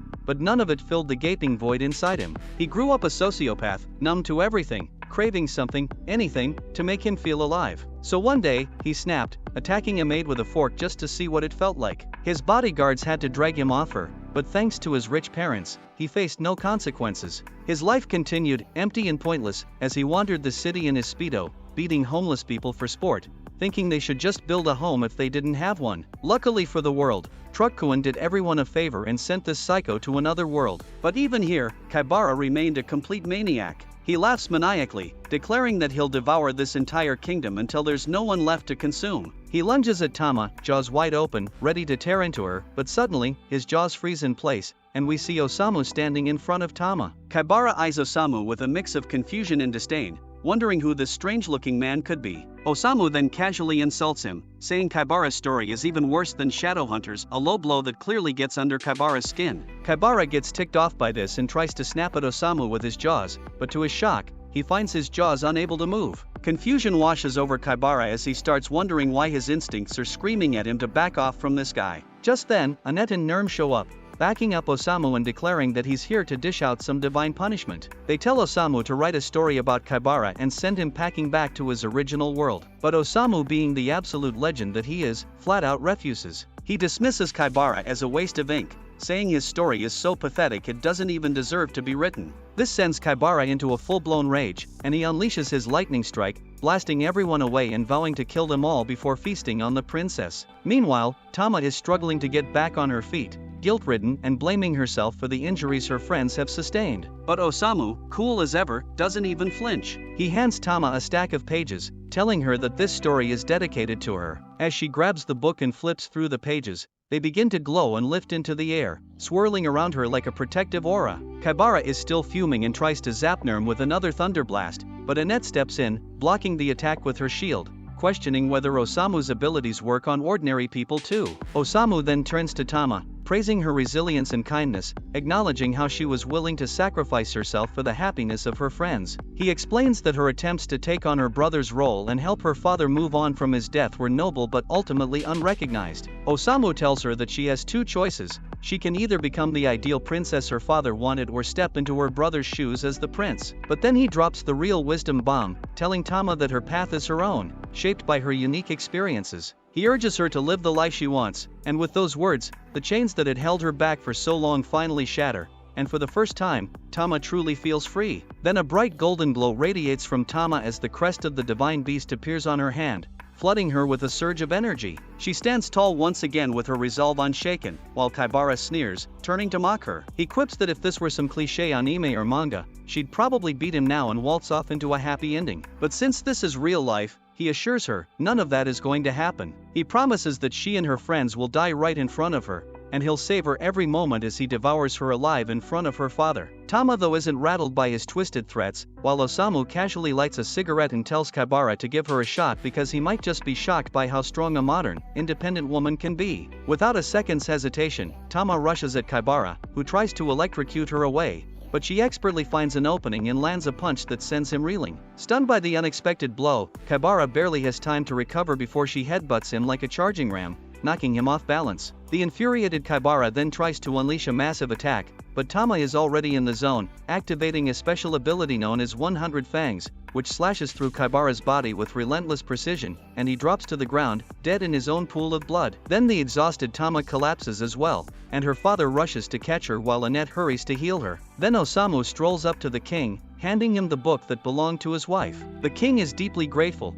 and thanks Osamu for his help. But Osamu, ever the cool-headed writer, tells him to thank his daughter instead. She was the one who did everything. He merely penned a story he found interesting. But just when they think it's all over, Kaibara's body starts to levitate, rising into the sky as it undergoes a grotesque transformation. He resurrects as a monstrous centipede demon abomination. Even Kaibara himself is startled by what's happening, but then he remembers he secretly had consumed the flesh of the previous demon king when they killed him. That dark act has now turned him into an even more powerful demon, far stronger than before. The king watches in despair, wondering if this is truly the end, as Tama lies exhausted and unable to fight. Just as Kaibara prepares to strike, his head is suddenly cleaved clean off by a swift blade. Everyone's eyes widen in shock as the daughter of the previous demon king Waldelia steps into view. The entire room freezes in shock, the king himself wondering what on earth is going on today. Waldelia however pays them no mind and walks straight up to Kaibara's twitching body, and when he recognizes her, he starts mocking her, bragging that her father was a tasty meal. This enrages Waldelia, and without hesitation, she channels a powerful dark magic beam that not only obliterates what's left of Kaibara's head but also blows a massive hole through the castle's roof, leaving no trace of the abomination behind. Tama and the others immediately brace for another fight, expecting Waldelia to turn on them. But Osamu, unbothered by the chaos, casually appears behind the demon princess and asks if she feels better after her revenge. Waldelia is taken back to see Osamu alive, especially after she was sure she had killed him. She briefly stares him down, but rather than attack, she simply retreats to her dragon with a chilling promise to kill him the next time they meet. As the night finally gives way to dawn, a few weeks pass, and Osamu and his party prepare to leave the Beast Kingdom and continue their journey. But much to the group's dismay, Tama has decided to stay behind to help her father. Back at the castle, the king comes to a realization. Tama, with her wild spirit and thirst for adventure, is not cut out for the life of a princess. She can't sit still and is always seeking the next thrill. So he decides to let her go, freeing her to rejoin her friends on their journey. Tama rushes out, overjoyed, only to find Nurm struggling to drag Osamu's coffin, a cumbersome task that Nurm clearly isn't good at. Seeing her return, Nurm brightens up knowing she's there to help drag that ridiculous coffin into whatever wild adventure awaits them next.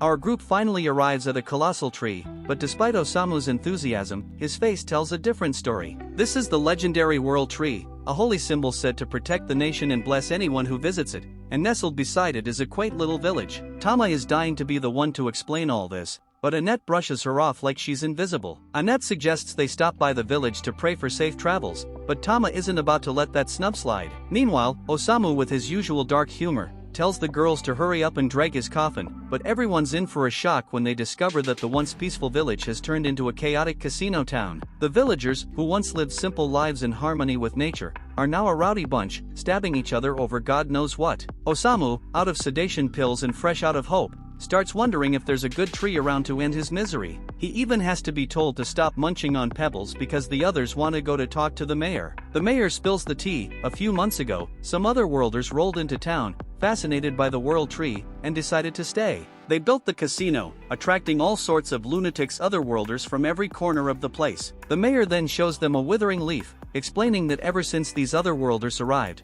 the World Tree has been growing weaker by the day, and now it's beginning to wilt. The tree seems to be mourning the arrival of the otherworlders, so the mayor pleads with our heroes for their help. Osamu has a request of his own and asks the mayor if he can fill his container with sedation pills. But before anyone can answer, a stranger who overheard their conversation boldly declares that he will save the tree. He's another worlder named Yamada, so naturally our heroes brace themselves for a potential fight. Yamada insists he's not like the rest of the crazies, he genuinely wants to bring peace. So Annette is now eager to help Yamada save the World Tree, but when she turns around, she realizes that Osamu has already disappeared. Osamu feels unusually light on his feet and notices his posture has straightened out. His mind and body are in peak condition, which he absolutely despises. Then as he wanders, he spots a cave with smoke billowing out, immediately assuming it's a den of iniquity. Rushing over, his suspicions are confirmed, it's a seedy, corrupt place. So Osamu asks if he can join the debauchery party, but before he can settle in, a mysterious girl appears,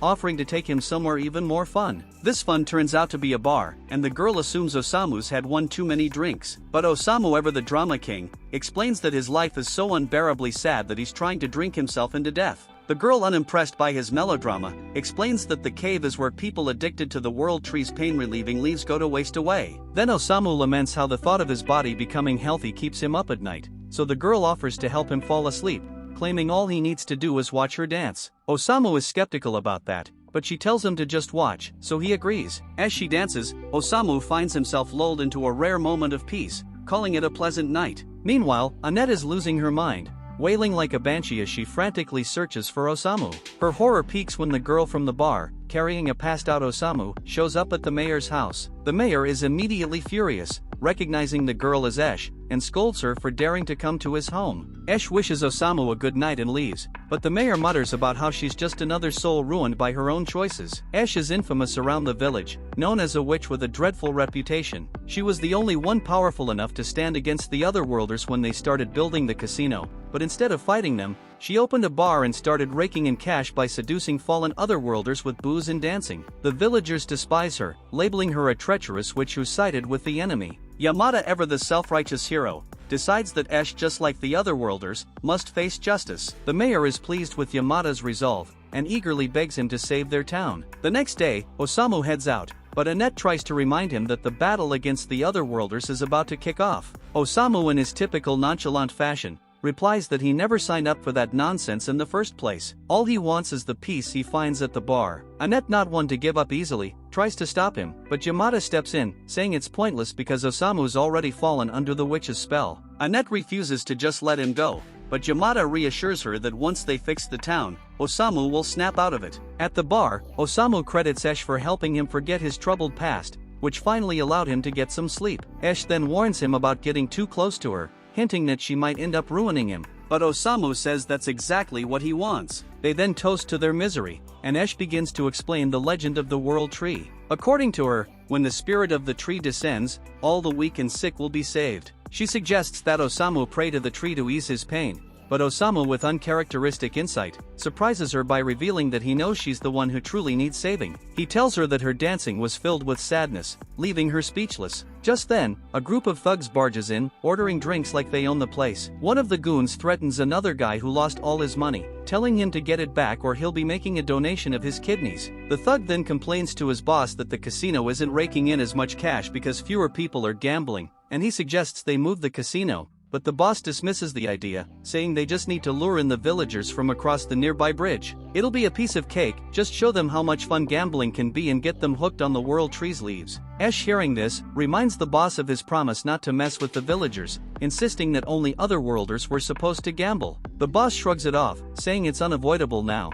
and points out that she'll make a lot more money with the added customers. But Ash, not caring about the cash, fires back, reminding him that she paid him a hefty sum in protection money to keep his hands off the villagers across the bridge. The boss completely ignores her and orders his goon to start hooking some of the villagers on the leaves. So Ash tries to stop him, but he coldly tosses her aside. Osamu then goes to Ash and says, "Women like you shouldn't be called witch, because you're actually an angel." Just then, the ground trembles and the thugs are shocked to discover that part of their casino has been destroyed. Yamada steps forward, telling the thugs that it's time to face justice, and he doesn't exclude the so-called witch. He gears up to deliver his judgment, but Osamu shows up, visibly annoyed that Yamada has ruined his peaceful day. Osamu can't stand self-righteous people like Yamada, and Yamada in turn calls Osamu a disgrace to the otherworlders. He tells Osamu to think carefully about his next move, but Osamu just plops down uninterested. Osamu has never respected anyone who tries to lecture him, and he isn't the type to listen to a lecturer either. Determined to show Osamu what righteous behavior looks like, Yamada takes down all the thugs in one swift move, his power of judgment erupting like a force of nature. The thugs, realizing they're no match for him, decide to flee. Ash then thanks Yamada for saving the town, and Yamada feels a sense of satisfaction, thinking she has finally come to her senses. The townspeople quickly rally around Yamada, hailing him as their hero, but they turn on Ash, branding her a traitor. They accuse her of working with the otherworlders and speculate about how much money she made from her so-called betrayal. Yamada tries to defend her, insisting she's changed her ways, but the mob isn't convinced, and they demand that she leave the town immediately. That's when Osamu steps in, standing between Ash and the angry crowd. He bluntly tells them that all people are worthless scum. The crowd thinks he's defending the witch, but Osamu explains that Ash was the only one truly fighting to protect the town. Every night, she kept the thugs satisfied and under control, ensuring they didn't harm the villagers. Without her efforts, the thugs would have turned on the townsfolk long ago. So Osamu declares her the true savior of the town and shames everyone for throwing rocks at her. Despite his words, no one believes him, and Ash, with a resigned expression, tells the crowd it's okay. She apologizes as she leaves, and the townspeople celebrate, thinking they've successfully driven the witch out. But Yamada is horrified, realizing the gravity of what just happened. Osamu, who saw this coming all along, remarks that the line between righteousness and evil is a blurry one. Yamada, filled with doubt, wonders if it's all his fault, but Osamu simply replies that he doesn't know. All he knows is that this town willingly cast out its own protector. Our heroes then leave, and the mayor has another request for Yamada. The otherworlders have made a killing selling the World Tree's leaves, so now they've decided to keep the business going and sell the leaves themselves. Yamada is horrified to hear this, but the mayor, unfazed, explains that the World Tree will eventually be revived and will bless them with even more. The mayor then asks Yamada to be the town's bodyguard, ready to deliver justice if the witch and the otherworlders try to return. Yamada can't believe how twisted things have become, especially when the mayor sweetens the deal by offering him 10% of all profits. As Yamada considers Osamu's words, he starts to wonder what he's truly gotten himself into. Back with our heroes, Osamu is deep in thought and realizes he's no different from everyone in that village. He couldn't save Ash, and the weight of that failure hangs heavy over everyone. But then, they're all stunned as the World Tree, once a symbol of life, begins to wither away completely. The mayor, watching his grand plans crumble to dust, is left in shock, and no one can make sense of what's happening. Back with Osamu, Ash reappears in a completely different light form, thanking him for understanding her, and she expresses hope that he can find some peace in life before she fades away. And luckily for Osamu, Ash leaves behind a parting gift, filling his bottle with sedation pills. Then as he recalls her words about the tree spirit descending to grant the wishes of the sick, the truth about her identity dawns on him. And with this realization, Osamu finds a rare moment of peace and calmly munches on his pills like there is no tomorrow. The group's journey soon takes them into a scorching desert, where the relentless heat becomes unbearable. It's so blazing hot that Nurm has to stop to hydrate the magic carpet, while Osamu actually seems to find it amusing, probably because there's a chance he might pass out from heatstroke. Tama turns to Annette and asks if they really have to cross this entire desert since all they can see ahead is endless hot sand. Annette hesitates, unsure whether they should keep pushing forward or not. She wants to take the shortest route to the Dritten Temple, which cuts straight through the desert. But given how things have gone so far, she doubts they can make it across without getting roasted alive. They're struggling, but then it hits them that Nurm seems totally unfazed by the heat. Nurm reveals that the heat doesn't bother him because he was actually raised in this area and knows how to navigate the desert like the back of his hand. This is fantastic news since Nurm can now guide them through this unforgiving wasteland. His first tip for surviving in the desert? Believe it or not, it's actually safer to travel during the day, despite the heat. At night, you're way more likely to run into monsters or bandits, so daytime should be the safer bet, or so they thought until they end up getting ambushed by bandits anyway. The bandit leader, who looks like he just stepped out of JoJo's Bizarre Adventure, is an otherworlder named Toru. He declares that this is his territory, and if they want to pass, they'll need to pay a fee. This is the last thing Tama wants to deal with when it's already so damn hot, but they have no choice since they're cornered. Annette quickly tells Osamu to hide inside the coffin, but with this heat, the coffin is basically an oven, so she changes her mind and tells him to stay outside instead. Tama and Annette spring into action, fighting off the bandits together. With all the adventures they've been through, they are far too powerful for the bandits to handle. However, it looks like Osamu has already passed out from heatstroke, and Toru sees him as a defenseless target, and decides to make his move on him instead. Nurm then stands close to Osamu, ready to defend him from Toru, but he's still too scared to draw his sword. Toru stops in front of Nurm and taunts him, mocking the idea that someone who's clearly never held a sword thinks he can protect anyone. He reminds Nurm that wielding a sword means being prepared to die, and he's not above killing kids. Toru even threatens to use his scorpion venom to give Nurm a slow, painful death and asks if that's really what he wants. Nurm might not be ready for such a gruesome end, but Osamu definitely is. Osamu, half delirious from the heat, starts inching up Toru's scorpion, practically begging for that excruciatingly painful death. Toru is weirded out by Osamu's bizarre request but assumes Osamu thinks he's bluffing about the poison. To prove he's not, Toru stabs Osamu with the scorpion, pumping him full of venom. Any normal person would be writhing in agony by now, but instead, the scorpion keels over and dies after injecting Osamu. Osamu, looking disappointed, mutters about still being alive, while Toru is left devastated over his dead scorpion. So Toru is now enraged and charges at Osamu, ready to make him pay. Nurm, still paralyzed with fear, doesn't draw his sword and just stands there as Toru moves in to smash Osamu's head. But just before he can, a beast's howl echoes through the desert. Toru's gang recognizes the sound of a desert wolf and knows they need to get out fast. So Toru reluctantly orders a retreat, swearing vengeance for his scorpion. With the danger gone, Annette starts healing the hole in Osamu's chest. But despite winning the battle, Nurm feels downcast, ashamed that he couldn't find the courage to fight when his friend needed him most. Tama steps over, trying to lift Nurm's spirits, saying it's not a big deal if he was too scared to act this time, he can just step up the next time they're in a fight. After Annette finishes healing Osamu, Nurm apologizes for not being able to protect him. Nurm is beating himself up, calling himself a coward, but Osamu steps in and reassures him, saying it's not his fault. No one starts out as a hero. People become stronger by facing their failures and pushing forward despite them. He tells Nurm not to be so hard on himself. Meanwhile, Annette is worried about the beastly sound they heard earlier and doesn't want to stick around, so she asks Nurm to lead the way. Feeling a bit more hopeful now that he can be useful, Nurm guides the group to the place where he grew up. They arrive at the Wasp Orphanage, and Nurm says they can stay the night there. As he walks inside, he spots 3 familiar faces he hasn't seen in a long time, and the kids are also overjoyed to see Nurm back after such a long time away. Kathy, the woman who raised Nurm, comes out and warmly welcomes him home. Then the group is treated to a hearty meal alongside the orphans. Nurm is thrilled to finally taste Kathy's cooking again, and today's meal is extra delicious since a generous stranger has been donating lots of ingredients to the orphanage lately. Kathy mentions she'd love to thank this kind person, but she has no clue who they are. One of the kids turns to Nurm and reminds him that he once promised he wouldn't come back to the orphanage until he had become a valiant hero, and they ask if he's managed to do that yet. Tama then watches closely to see how Nurm will respond after his stumble in the recent battle. Nurm knows he isn't a valiant hero, but he tells the kids he's technically part of a hero's party, and he's technically not lying since Osamu qualifies as a hero from another world. Osamu however quickly denies being any kind of hero, saying he's just an author who writes stories, so the kids get excited and beg him to tell them a story. Osamu is game and is about to launch into one of his famously depressing tales,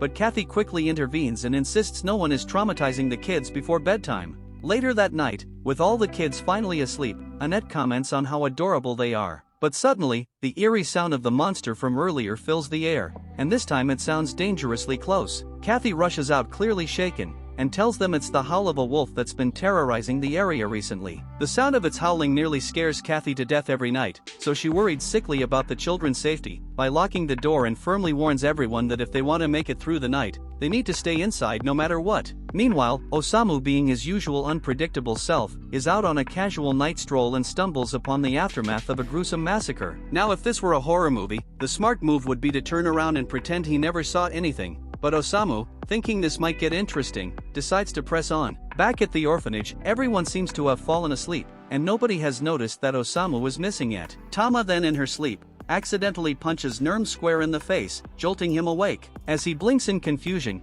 he spots a shadowy figure lurking outside the window. Remembering Kathy's warning about the wolf prowling the area, Nurm feels a wave of fear, but he's determined to protect everyone. He grabs his sword and heads outside to check if anything's amiss. As he ventures out, Nurm bumps into a man carrying a basket of vegetables. At first, he thinks the guy might be a thief, but the man insists he wasn't doing anything shady, even if his face screams otherwise. Nurm quickly realizes that this must be the mysterious person who has been secretly delivering food to the orphanage. He asks the man why he doesn't just deliver it openly, mentioning that everyone would love to thank him. The man says he doesn't need any thanks, he's content just watching the kids' happy faces from the window, which is admittedly a bit creepy but also kind of sweet in a weird way. So seeing his intentions aren't bad, Nurm invites the man to come and sit with him. The man asks why he hasn't seen Nurm around the orphanage before today, so Nurm explains that he's been traveling, but he grew up here after his parents passed away when he was younger. He then points out the sword nearby, which once belonged to his father. Nurm shares his dream of becoming a hero worthy of wielding that sword, so that the other kids from the orphanage can be proud to have him as their big brother, even though he sometimes struggles to find the courage to pursue it. The man's eyes well up with tears at Nurm's story and he tells Nurm he's a great kid, but Nurm just shakes his head, saying he doesn't think there's anything special about himself. To lift his spirits, the man asks if Nurm could share some stories about his travels so far. Nurm is happy to oblige, and they start swapping tales. All the while, Osamu lurks in the corner, scribbling notes because he finds Nurm's story quite compelling. Nurm and the man chat through the night, and as the sun rises, the man gets ready to leave. But before he goes, Nurm invites him to join them for breakfast, saying everyone would love to meet him. The man appreciates the offer but insists that supporting them from the shadows is enough for him, and besides he doesn't feel he deserves their thanks. Nurm then senses a bit of sadness in the man and wants to cheer him up, so he asks if he has some more free time to spend. The two head out into the desert, and with the man's keen sense of smell, they quickly track down an oasis. Together, they gather all sorts of crops for the orphanage. Meanwhile, back at the orphanage, Osamu has reached his limit with the kids' antics and decides to retreat back into his coffin to avoid them. Annette and Tama find this absolutely hilarious, but then they hear a noise outside, so they open the door and are stunned to see a pile of fresh food waiting on their doorstep. Later that day, Nurm is worn out from all the hard work he's been doing all morning, but he's feeling pretty good about himself for gathering so much food for the orphanage and spending time with the man. A bit later, Kathy bursts into the room with awful news. Nurm was expecting to hear about the mountain of food that had been delivered, but instead, she tells him that one of the kids, Nate, has been kidnapped by Toru's gang. Toru is right outside, threatening to hurt Nate badly unless the orphanage pays up. Tama is shocked that Toru would stoop so low as to hold a little kid hostage for ransom, but she assures Kathy that she, Annette, and Nurm will handle it, and that everyone else should stay inside where it's safe. The trio heads outside, and the moment Toru sees them, he orders his men to attack. Annette and Tama jump into the fray, fighting off the attackers, but they're struggling and could really use some backup. Meanwhile, Nurm is frozen in fear again, unable to move, but before he can become an easy target, the man from before shows up and pulls him to safety. Nurm is in tears, overwhelmed by his own cowardice, knowing Nate is in danger, but his body just won't respond. The man flashes back to a time when he too failed to protect someone he loved, and he's not about to let history repeat itself with Nurm. He turns to Nurm and tells him he will take care of everything from here on out. He confesses that he's an otherworlder and back on Earth, he lost someone dear to him because he was too weak. But here in this world, he finally has the power to protect what matters. The man then transforms, revealing that he is the very wolf everyone in the area has been fearing. And without hesitation, he launches himself at Toru and his gang. The moment they realize the wolf is upon them, Toru drops Nate and starts to run for his life. But the man, now in his wolf form, isn't about to let Toru get away so easily. Scum like Toru had robbed him of everything, so with his newfound strength, the man is ready to finally exact his revenge for a lifetime of suffering at the hands of people like Toru. Nurm understands the immense pain the man must have gone through, but he also realizes that if the man actually kills Toru, he will never be the kind person he once was. So Nurm finally musters the courage to draw his sword and steps in front of Toru to stop the man from delivering the killing blow. Toru tries to seize the moment to escape, but the man, driven by rage, continues his pursuit and destroys Toru's new scorpion bike. Just as the man is about to finish Toru off, Nurm blocks his path again and drops his sword, appealing to the man's sense of humanity. This is enough to break through the man's bloodlust, and he snaps back to his senses, ashamed of how monstrous he had been acting. Nurm then extends a hand to the man, telling him it's okay, and they all head back into the orphanage to hear his story. The man reveals he had been alone for a long time, having lost his parents at a young age. But one day a kind boy reached out to him and showed him the warmth of friendship. But those happy days were short-lived. The boy was cornered by bullies and beaten down. The man witnessed the whole thing but knew he was powerless to help, so he turned away and wheeled himself out of there right when Truck-Kyuan struck. Osamu's ability activates, and he comments that although he thinks the man acted cowardly, he is still kinder than most people. Even with the power of his gift, the man chose to use it to scare off evildoers rather than succumbing to the darkness. The man realizes he is being called back to Earth and expresses his gratitude, saying he's glad he got to meet everyone. Moments later, he vanishes and wakes up back on Earth, just as Truck-Kyuan begins to leave. Looking up, he sees the kind boy coming over to check on him. Overwhelmed, he breaks down in tears, thankful to see his friend again. Back at the Demon Lord's castle, one of the 7 evil heroes learns that Kaibara was slain during his attempt to take over Grun, and another of their number, Sengoku, is struggling in the desert against the dwarven strongholds. They had made the mistake of underestimating the dwarves' allies from Helsahen, and he begrudgingly admits that the so-called Wizard of Hurricanes is truly a force to be reckoned with. We cut to the desert, where a bloody battle is raging, and the dwarven forces are fighting fiercely. The priests are present to lend their support, but Wolf seems more concerned with the fact that he's out of booze. Isha, exasperated, asks him how he can think of drinking at a time like this, but Wolf dismisses her concerns, telling her to stop being so uptight. Isha grabs him by the collar, reminding him that he is supposed to be in charge of this nation and should act like it. But Wolf corrects her, saying he never agreed to be the leader. The people had decided to make him their leader, even though he's just a priest, and now he's expected to fight a fallen hero. As the fallen hero's army launches a full-scale attack, Isha pleads with Wolf to do something before the city is destroyed. Wolf reluctantly agrees and asks the dwarf general Doraine to help lure the enemy to the east as part of a plan.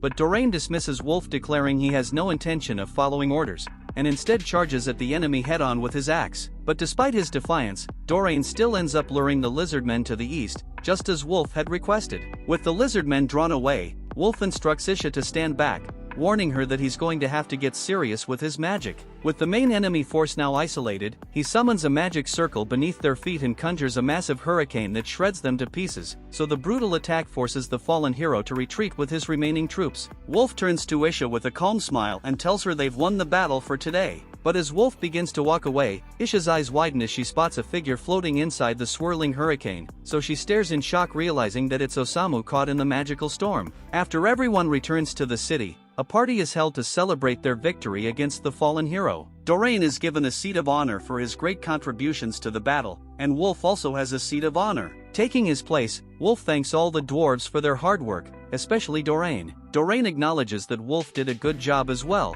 even if he is an elf. But despite their differences, the two seem to share a mutual respect, and the celebration continues. In the background, Tama and Nurm are seen stuffing their faces with as much food as they can, while Isha watches them with a smile. She hadn't expected to run into Annette and the others anytime soon, so she is surprised to see them here. Annette explains that her group got lost in the desert, and before they knew it, Osamu had been swept up in a sand hurricane. Isha asks how Osamu is doing, and Annette assures her that he's fine. He only suffered minor injuries because he was mostly protected inside his coffin, though Osamu doesn't think of it as a blessing since he ended up surviving because of it. And to make matters worse, his precious coffin was destroyed, but Annette promises to buy him a new one as soon as she can. Wolf then approaches to apologize to Osamu for accidentally catching him in his hurricane and nearly killing him, but Osamu was more annoyed that Wolf couldn't finish the job properly. Meanwhile, it turns out Wolf has a familiar of his own, and Melas is completely smitten with it. Wolf asks Osamu to forgive his mistake, reminding him that they are in the middle of a war, but Osamu and the others seem confused, having no idea a war is even happening, so Isha offers to explain the situation. She informs them that their nation is currently under attack by one of the 7 fallen heroes, and as soon as Tama hears about the fallen hero, she proudly declares that she was the one who defeated the fallen hero who attacked Grun. Wolf has a hard time believing that Tama actually managed to pull off something like defeating a fallen hero, which ticks her off. She insists that her party is strong and shouldn't be underestimated. To back her claim, she mentions that Osamu has the ability to send otherworlders back to their original worlds. Wolf, however, is unfazed, saying he already heard about it during a church meeting, and in his opinion, such an ability is unnecessary. No matter what powers the otherworlders possess, Wolf is confident he can outclass them with his magic, so he tells them he doesn't need their interference and to leave the fallen heroes to him. As he walks away, Tama mutters, asking if Wolf is really strong enough to justify being such a jerk. Isha, however, confirms that Wolf actually is that powerful, and he's known as the Wizard of Storms, one of the strongest mages in the entire world. Even the fallen heroes would struggle to withstand his incredible magic.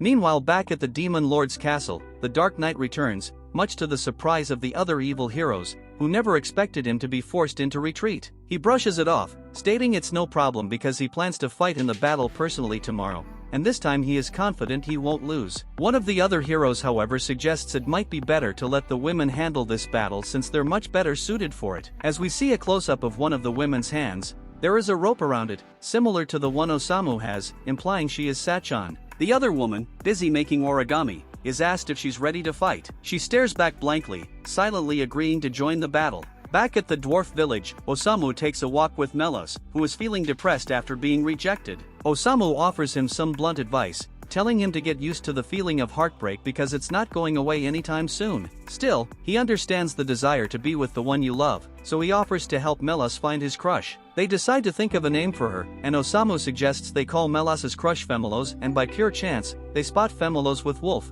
who is surrounded by a crowd of fangirls. The women fawn over Wolf, offering to take turns with him, but Wolf turns them all down for today and walks away. Osamu remarks that Wolf seems to be quite popular with the ladies, unlike Melos. However, he encourages Melos not to give up on courting Femelos, reassuring him that persistence might eventually win her over. Osamu and Melos then continue to follow Wolf and Femelos until they arrive at an old house, where Wolf knocks on the door. There's no answer, and Wolf accepts that the woman inside doesn't want to talk to him at the moment. He tells her that he must continue with the war, but once it's over, he promises to come back for her. Osamu is taken aback, surprised to see that even someone as popular as Wolf has his own complicated love story. Not wanting to intrude any further, he decides to leave with Melos, quietly departing from the scene soon after. The next day, Doreen receives word that the enemy is attacking again, and it's time to head to war. Tama eagerly gets up, saying she wants to fight too, but Doreen tells her there's no need. He reminds her that she and the others are guests and insists she let him handle it. Outside, Doreen and Wolf then address the dwarf army, declaring that today is the day they will finally end the war once and for all. The dwarves, fueled by determination,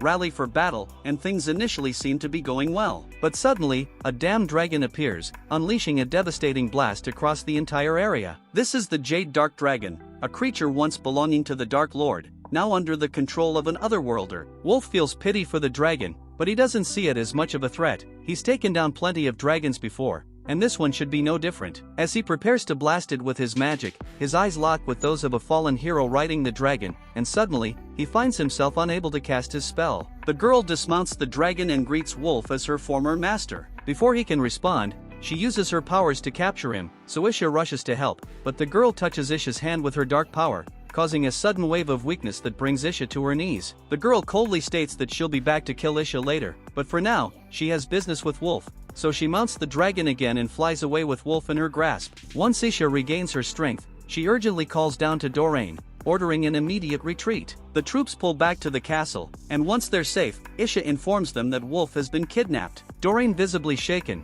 admits he has no idea what to do. Wolf was the backbone of their defense, and without him, the troops are in disarray, and the castle walls will soon be breached. As everyone scrambles to find a solution, Osamu points out to Melas that Femelos is broken-hearted over the loss of her master. He suggests that this might be the perfect opportunity for Melas to use her heartbreak to win her affection. With a plan forming, they decide to set off to rescue Wolf, and to learn more about him, Osamu and Melas head back to the old house they saw him visit before. Hoping to uncover some details about Wolf's past, Osamu knocks on the door and asks to speak with the woman inside. After a few tense moments, the door creaks open, and an old lady steps out. So Osamu realizes there might be more to Wolf's story than he initially thought. Then we see Wolf waking up, bound in front of the Dritten Temple. The girl Yuriko was there, and it's clear she has many memories of this place, having practically grown up there. Then as the temple guards realize there's an intruder, they rush out to confront Yuriko and rescue Wolf. However, given Yuriko's power, their chances of success seem slim.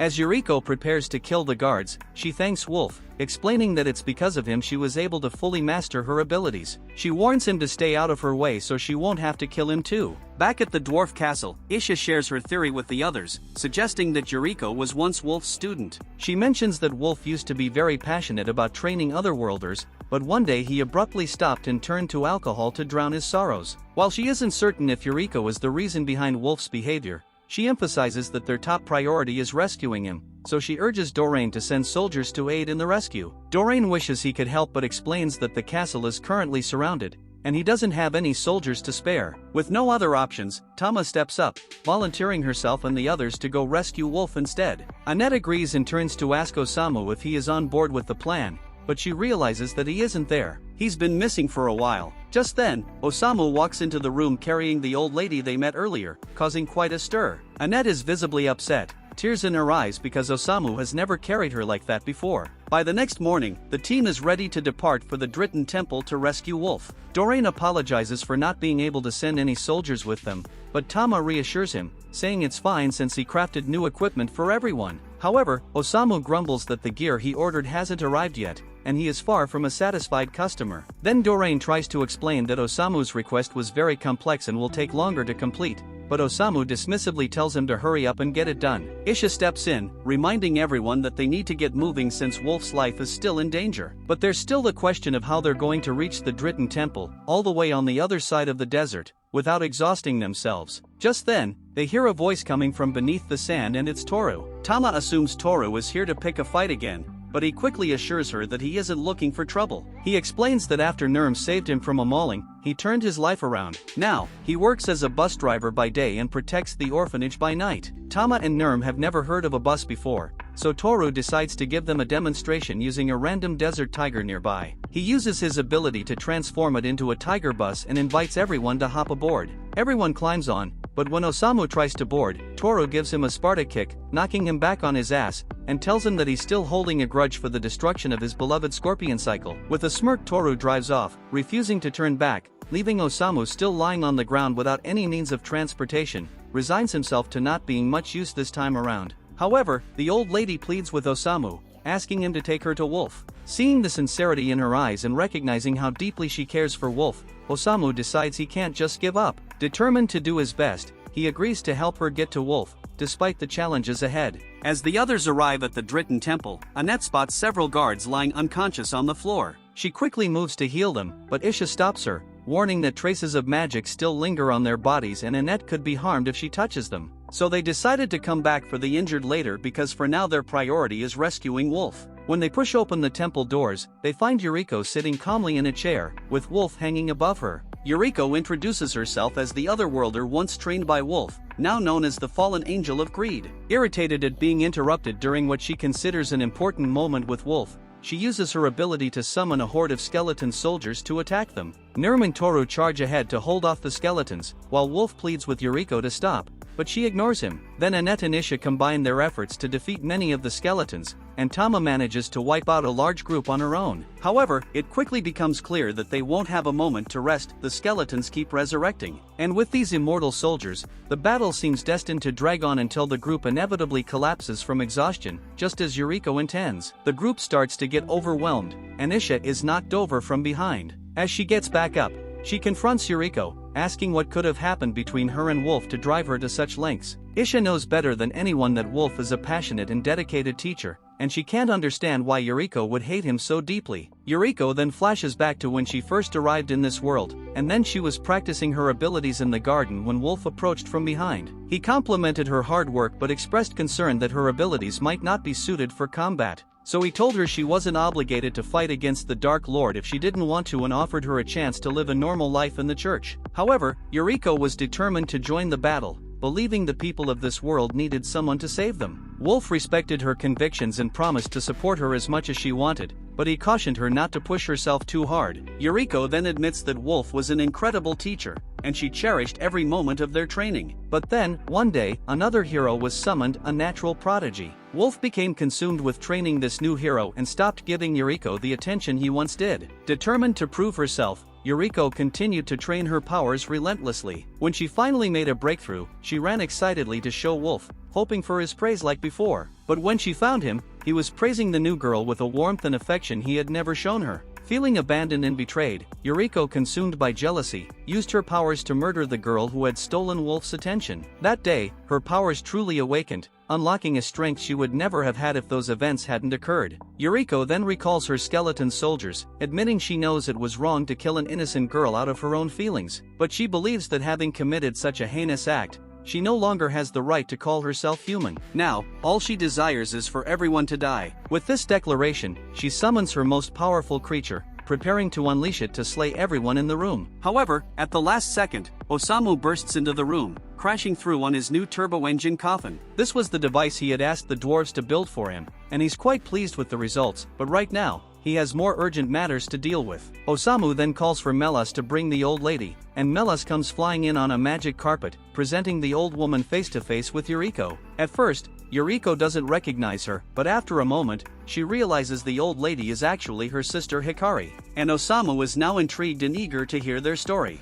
The others also are shocked to learn that Yuriko and the old lady are sisters. So Osamu explains that Hikari had told him about their childhood on the way over. They were a close-knit family from the beginning, but Hikari was sickly and required constant care. Yuriko volunteered to stay by her bedside, dedicating herself entirely to Hikari's care. Hikari recounts how Yuriko spent all her time looking after her, so much so that she rarely attended school, even though she desperately wanted to. Hearing this, Osamu was moved by the kindness and sacrifice Yuriko had shown, and he wanted to hear her side of the story. But Yuriko, unwilling to discuss the past, summons more skeletons to cut Osamu down. Though Osamu is usually not one to pass up a chance to die, he decides to leave the skeletons for the others to handle because he can't die until he finishes writing Yuriko and Hikari's story. Hikari tries to talk Yuriko out of this madness, insisting that this isn't the real Yuriko. However, Yuriko snaps back, saying Hikari knows nothing about her. Yuriko reveals that she has always resented Hikari for stealing her social life away, and she was thrilled when she arrived in this new world, believing she might finally have a chance to make friends and build a life of her own. But then Hikari appeared again, and Yuriko felt like everything was taken from her once more. In that moment, Yuriko decided she would never let Hikari stand in her way again. So even if it makes her greedy, she's determined to do whatever it takes to get what she wants. Osamu finds the story increasingly fascinating and steps closer to Yuriko, asking her to tell him exactly what it is she wants. Yuriko, however, refuses to be patronized by Osamu and commands her creature to raise its scythe to strike him down. But just before the scythe can hit Osamu, Wolf leaps in and pushes him out of the way, taking the blow himself. The scythe doesn't sever Wolf's arm, but due to the nature of Yuriko's powers, Wolf begins aging rapidly. Yuriko freezes, horrified, as she never intended to harm Wolf. Wolf turns to Yuriko apologizing, saying he had no idea she felt so hurt by his actions back then. But Osamu cuts him off, telling Wolf to stay out of this. He insists that he wants to write a story about the relationship between two sisters, not between two sisters and a playful bishop. He tells Wolf to just sit down while he finishes his story. Then Osamu turns to Yuriko again and asks her once more what it is that she truly wants. Yuriko tries to fend him off by summoning two skeleton soldiers, but even as they strike Osamu, he is undeterred. He puts his hand on the wall, staring intently into her eyes, and asks again what she really wants. Osamu's unwavering gaze causes Yuriko to calm down, and she takes a moment to truly consider what she wants. She flashes back to the opening ceremony of her high school, where all the girls were being escorted by their fathers. Yuriko, however, was unable to attend because she had to stay by Hikari's side. She had tried asking her father if he would attend the ceremony with her, but he was so focused on making Hikari happy that he barely noticed her. Feeling ignored, Yuriko gave up asking him and watched as he left. Realizing Hikari was asleep and no one would notice her absence, she decided to go to her opening ceremony anyway, even if she had to go alone. But she had only intended to be gone for a few hours, planning to return before anyone noticed. But by the time Yuriko returned to the hospital, she saw the lights on in Hikari's room and knew something must have gone wrong. So she rushed inside and found her father thanking the doctor for his help. And as soon as he saw Yuriko, he walked over and slapped her shit out, furious that she had left Hikari alone just to have fun. In his defense, Hikari could have died without someone watching her, but he utterly failed as a parent in handling the situation.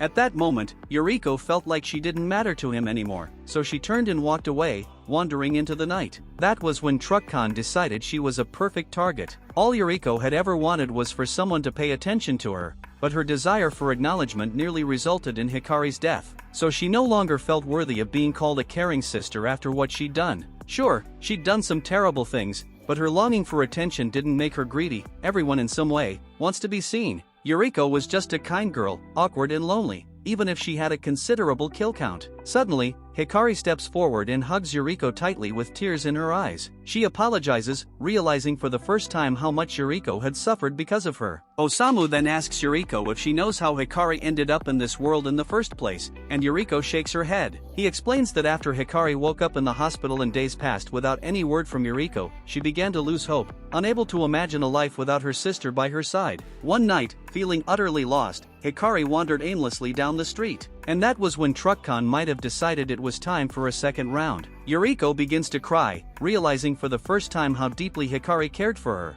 Wolf is watching this and suddenly understands that he failed as a teacher. When Hikari first arrived in this world, he greeted her the way he would any other worlder. But then, Yuriko recognized her sister and ran to embrace her, overjoyed to see her again. She asked how Hikari was feeling, and to their surprise, they learned that terminal illnesses don't cross over to other worlds. In this new world, Hikari was perfectly healthy. Then a little while after arriving in the new world, Hikari asked Wolf for a private conversation and requested that he train her rigorously, so she could become strong enough to defeat the Dark Lord. Hikari wanted to fight alone to allow Yuriko the chance to live a normal life in this world. She knew that Yuriko had sacrificed so much to take care of her back on Earth, missing out on enjoying her own life, so to repay Yuriko, Hikari wanted to take on all the responsibilities of a hero here, so her sister could finally have the freedom to be happy. It becomes clear that the sisters have always deeply loved each other, and Osamu feels satisfied with the story he has uncovered about them. As his ability activates, both Yuriko and Hikari are surrounded by a blue light. Although Osamu wishes to see the story's conclusion, he believes that a story like this must be completed by those who lived it. He tears out the page, and as he does, the dark power within Yuriko is dispelled. Hikari's youth is restored, along with the lives of all the others who were nearly killed. Yuriko is confused and doesn't understand what's happening, so Issei explains that Osamu's ability is about to send her back to her original world. So Yuriko accepts this calmly and stands to apologize to everyone for the trouble she caused. And then she turns to Wolf and thanks him for giving her the chance to enjoy life, even if it was only for a short time. Then she and Hikari hold hands and step into the portal that sends them back to Earth. Back on Earth, Hikari's chronic illness unfortunately returns, but Yuriko is by her side again. Also, neither of them fully remembers what happened in the other world, but their bond as sisters is stronger than ever. The scene cuts back to the dwarves still locked in battle with the lizard men, finally forcing the enemy to retreat. One of the dwarven soldiers announces to the king that victory is theirs, but the king with a stern expression, replies that they won't truly be victorious until Wolf and the others return safely. Meanwhile, the Pope is informed that an otherworlder has been sent away from Samstag, likely by the mysterious power Aisha had described. The Pope, clearly intrigued, believes that this must be the person he's been waiting for, the one destined to save this world. At the Dritten Temple, Wolf praises everyone for a job well done and suggests they return to Grun Castle. But Tama, never missing a chance, teases him for acting like a boss despite not lifting a finger. Annette tries to calm her down, telling her not to say things like that, but Wolf just shrugs it off like it's nothing. Nurm then tells Osamu they'll be heading back now, but Osamu, ever vigilant, senses something and says someone else is coming. Suddenly, the fallen angel of misery crashes through the roof, like Batman. The fallen angel of misery then declares that with greed and gluttony both defeated, he's here to end this charade once and for all. Wolf in typical fashion thanks Misery for showing up, remarking that it would have been a shame if things wrapped up without him doing a thing. He then casts a wind spell at Misery, boldly claiming he'll take him down, but the spell has no effect. Misery smirks, explaining that his armor renders magic useless. Toru then steps in and attacks with his skill, but once again, Misery's armor holds firm. Then Tama tries and unleashes her King's Fang in a desperate strike, landing a solid hit, but even that fails to phase him. Misery then draws his sword, ready to strike down Tama, but Nurm leaps in and shatters the blade with his own. Misery, clearly recognizing Nurm's sword, pauses, then leaves with a cryptic warning for Nurm to sharpen his strength. Tama is impressed and gratefully hugs Nurm, calling him amazing for fending off a fallen angel, and the others also join in, commending his bravery. The scene shifts to a lively celebration at the Dwarven Castle. Isha, with a smile, tells Wolf that she's glad the Otherworlder sisters got a happy ending. Wolf, however, doesn't share her optimism. He reflects on how the sisters were unhappy in their original world, and nothing really changed for them here. Summoned for the convenience of others, but all they found was more suffering, so he openly questions the methods of the Pope and everyone at Helsahen. As he speaks, Satchan is shown slowly making her way toward the Dwarven Castle, slipping in unnoticed by anyone. Back in the party hall, Osamu encourages Melas to propose to Femelos, pointing out that he did help save her master after all. Nervously, Melas presents her with flowers, but his hopes are dashed as she rejects him instantly. Later, Osamu comforts the dejected Melas, telling him not to take it too hard. He says that sometimes no matter how much you pursue someone, your efforts just aren't rewarded. As Osamu is speaking, he's taken aback when Satchan suddenly walks by. He stops her, and for the first time, we see her face as she turns to look at him. Relief washes over Osamu as he expresses how glad he is that she made it to this world and is doing okay. He tells her that he has so much to discuss with her but suggests they should first commit suicide together.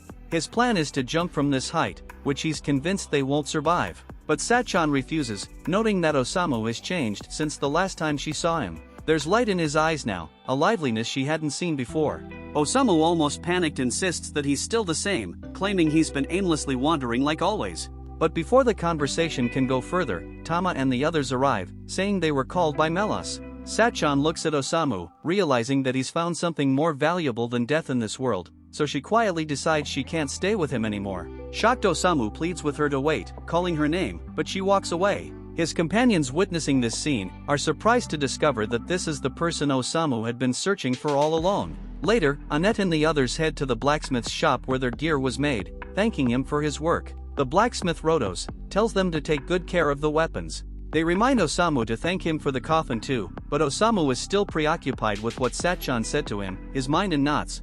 Annette tries to lift his spirits, but he's spiraling, tormented by Satchan's rejection. In a fit of madness, he starts shoveling poison pills into his mouth. It's so extreme that the pills spill out, not even reaching his stomach, and he nearly chokes. Annette rushes to heal him while Nurm asks Rhodos to check out his sword, proudly mentioning that it managed to shatter a fallen angel's blade, even though he's nowhere near strong. Rhodos examines the sword and admits it's too powerful for Nurm, but maybe one day, he could grow into it. Then Osamu suddenly activates his moving coffin. Rhodos warns that it still needs fine-tuning, and if Osamu isn't careful, it could end up killing him. Osamu, not giving a damn, says that's what he's hoping for, and rides the contraption out of the shop.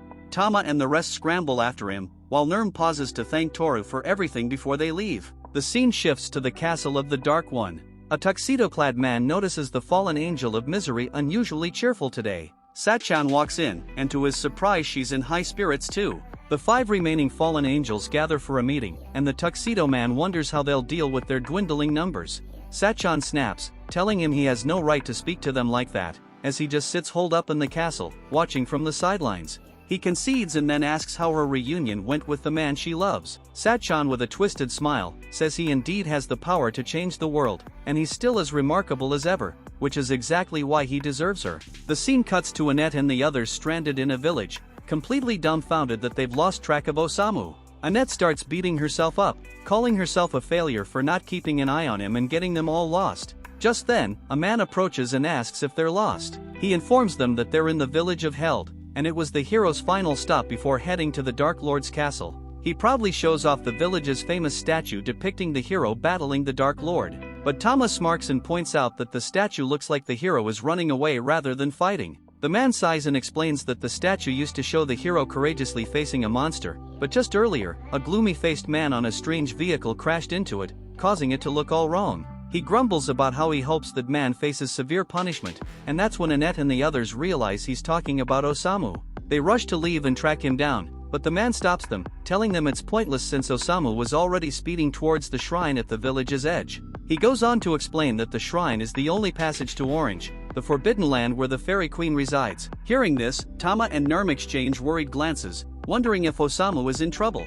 But the man reassures them, saying that no one can enter Orange without first passing the trials. Meanwhile, we see Osamu already inside a cave, hearing a voice in his head asking if he's seeking the fairy queen's protection and wishing him luck on the trials ahead. Osamu, visibly irritated, dislikes the voice in his mind and retreats inside his coffin for some rest, his vehicle moving forward on its own. Soon enough, he encounters the first challenge, the test of strength, conducted by a massive monster.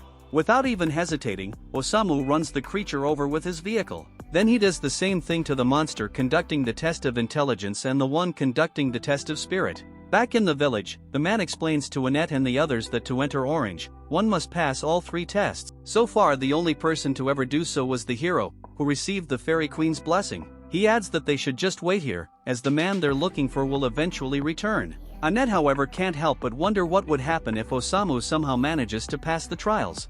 But Tama and Nerm, with complete confidence, dismiss the idea, saying there's absolutely no way that's going to happen. Osamu's vehicle finally screeches to a stop inside the cave, only to be yanked into a spatial wormhole. He crash lands on what feels like the softest bed he's ever known, the legendary cushion of the fairy queen. She greets him with a calm smile, mentioning that he's only the second person to ever set foot in this place. Looking around, he wonders if maybe, just maybe, he's finally dead this time. But his peace is interrupted as the fairy twins, Sululu and Elulu, pop up welcoming him to Orange, the land of the fairies. They point out that he's now in the presence of the fairy queen herself. Sululu, visibly irritated, asks how long Osamu plans to sit on the queen's melon, an obvious jab, but Osamu stays put, not caring one bit. Sululu gets pissed, but the queen cools her down with a wave of her hand. The queen, introducing herself as Abaris, explains that she grants protection to those who make it to this sacred place. She continues, saying the fairies long for peace in this world, and it's now his job to accept her blessing and help make that wish a reality. But before granting her protection, she asks Osamu what he thinks is necessary to save the world: trust in others or absolute power. Osamu, dead inside, couldn't care less about these grand choices. He flatly states that the person he trusted has left him, and now all he wants is to die. Sulula, fuming, demands he pick one of the damn options, but Osamu just shrugs her off. He's had enough of this whole saving the world thing. He flops back down on the queen's legendary cushion, muttering that after losing his soulmate Sachan, world peace doesn't mean a damn thing to him anymore. Sulula glares at him, convinced there's something seriously off with this guy. Elulu, equally baffled, tells the queen they might have picked the wrong person. But Abaris, remaining composed, points out that Osamu carries the protection of Esh, the spirit of the world tree. Sululu is flabbergasted. How could such a pathetic man hold such a powerful blessing? Abaris, puzzled, and questions why an earnest spirit like Esh would choose a man like Osamu. She asks what blessing Esh granted him, and he casually replies, infinite poison pills. The queen, still baffled, struggles to understand why Esh would offer such a gift to someone like him. Sulula, clearly fed up, suggests they just send this good-for-nothing back right away. But Abaris reflects, saying that she once gave her blessing to a man called the Hero, who ultimately failed to bring about world peace. Now Zauberberg has plunged into deeper chaos. Elves in the north have rebranded themselves as Helsahen, watching the world from afar, while 7 fallen humans have defeated the ruler of dragonkind. On top of that, countless otherworlders have entered the fray, blurring the lines between good and evil. Abaris explains that those with purely righteous hearts, who can only make righteous choices, are powerless to solve this mess. That's why she believes it's no accident that Osamu has found his way here. The world led him to this point, and she assures him that he and his soulmate Sachan will reunite at the end of their journey. She's not asking him to save the world, but simply hopes he'll live a little longer and continue his path. Osamu, surprised by her words, wonders if Abaris is trying to cheer him up. He thanks her, calling her a kind woman. Abaris then gives him a whistle, explaining that it can summon fairies to aid him if he ever finds himself in trouble. With that, she bids him farewell and teleports him away. After he's gone, the fairy twins are left scratching their heads, remarking how strange that man was and wondering why their queen offered him their strength in the first place. Back at the village of Held, Annette waits anxiously for Osamu's return. Tama tries to reassure her, saying that Osamu will be back soon. Nurm however wonders aloud if Osamu will even continue traveling with them once he returns, and Annette insists that he will. Just then, Osamu crashes down from the sky, knocking over the hero's statue once again. Everyone rushes to check on him, and Osamu apologizes for making them worry. The man from earlier, now in complete disbelief, laments that the statue has never been in worse shape. Osamu pulls out a whistle he just acquired and blows it, summoning Salulu. Salulu, utterly confused, appears and asks what's going on, so Osamu asks her to fix the statue. She protests, wondering why in the world she has to do that. Just then, a portal opens and Abridged contacts her, explaining that when the queen said the fairies would lend their strength to Osamu, she was specifically referring to Salulu helping him out. Realizing she has no choice, Salulu reluctantly fixes the statue. Meanwhile, back at the Dwarven Castle, we see Isha seething with anger over the fact that Osamu and the others left without even saying goodbye. Wolf is amused and comments that she's starting to sound just like them. Isha then recalls that Wolf was supposed to present Osamu to the Pope, but Wolf brushes it off, saying it's fine and admitting that it was wrong of them to interfere with Osamu's mission in the first place. The scene then shifts to the Pope, deep in thought. He contemplates the idea that the world is expecting something from Osamu, whether it's peace or chaos, he can't quite tell. The Fairy Queen also confirms that the fate of the world has indeed been placed in Osamu's hands and that of his party. Then the final shot shows Osamu's group continuing their journey, uncertain of what lies ahead. But this is where the season 1 of this anime has ended. Thanks for watching, and I'll see you soon in the next anime. Remember to like and subscribe to the channel to make me continue.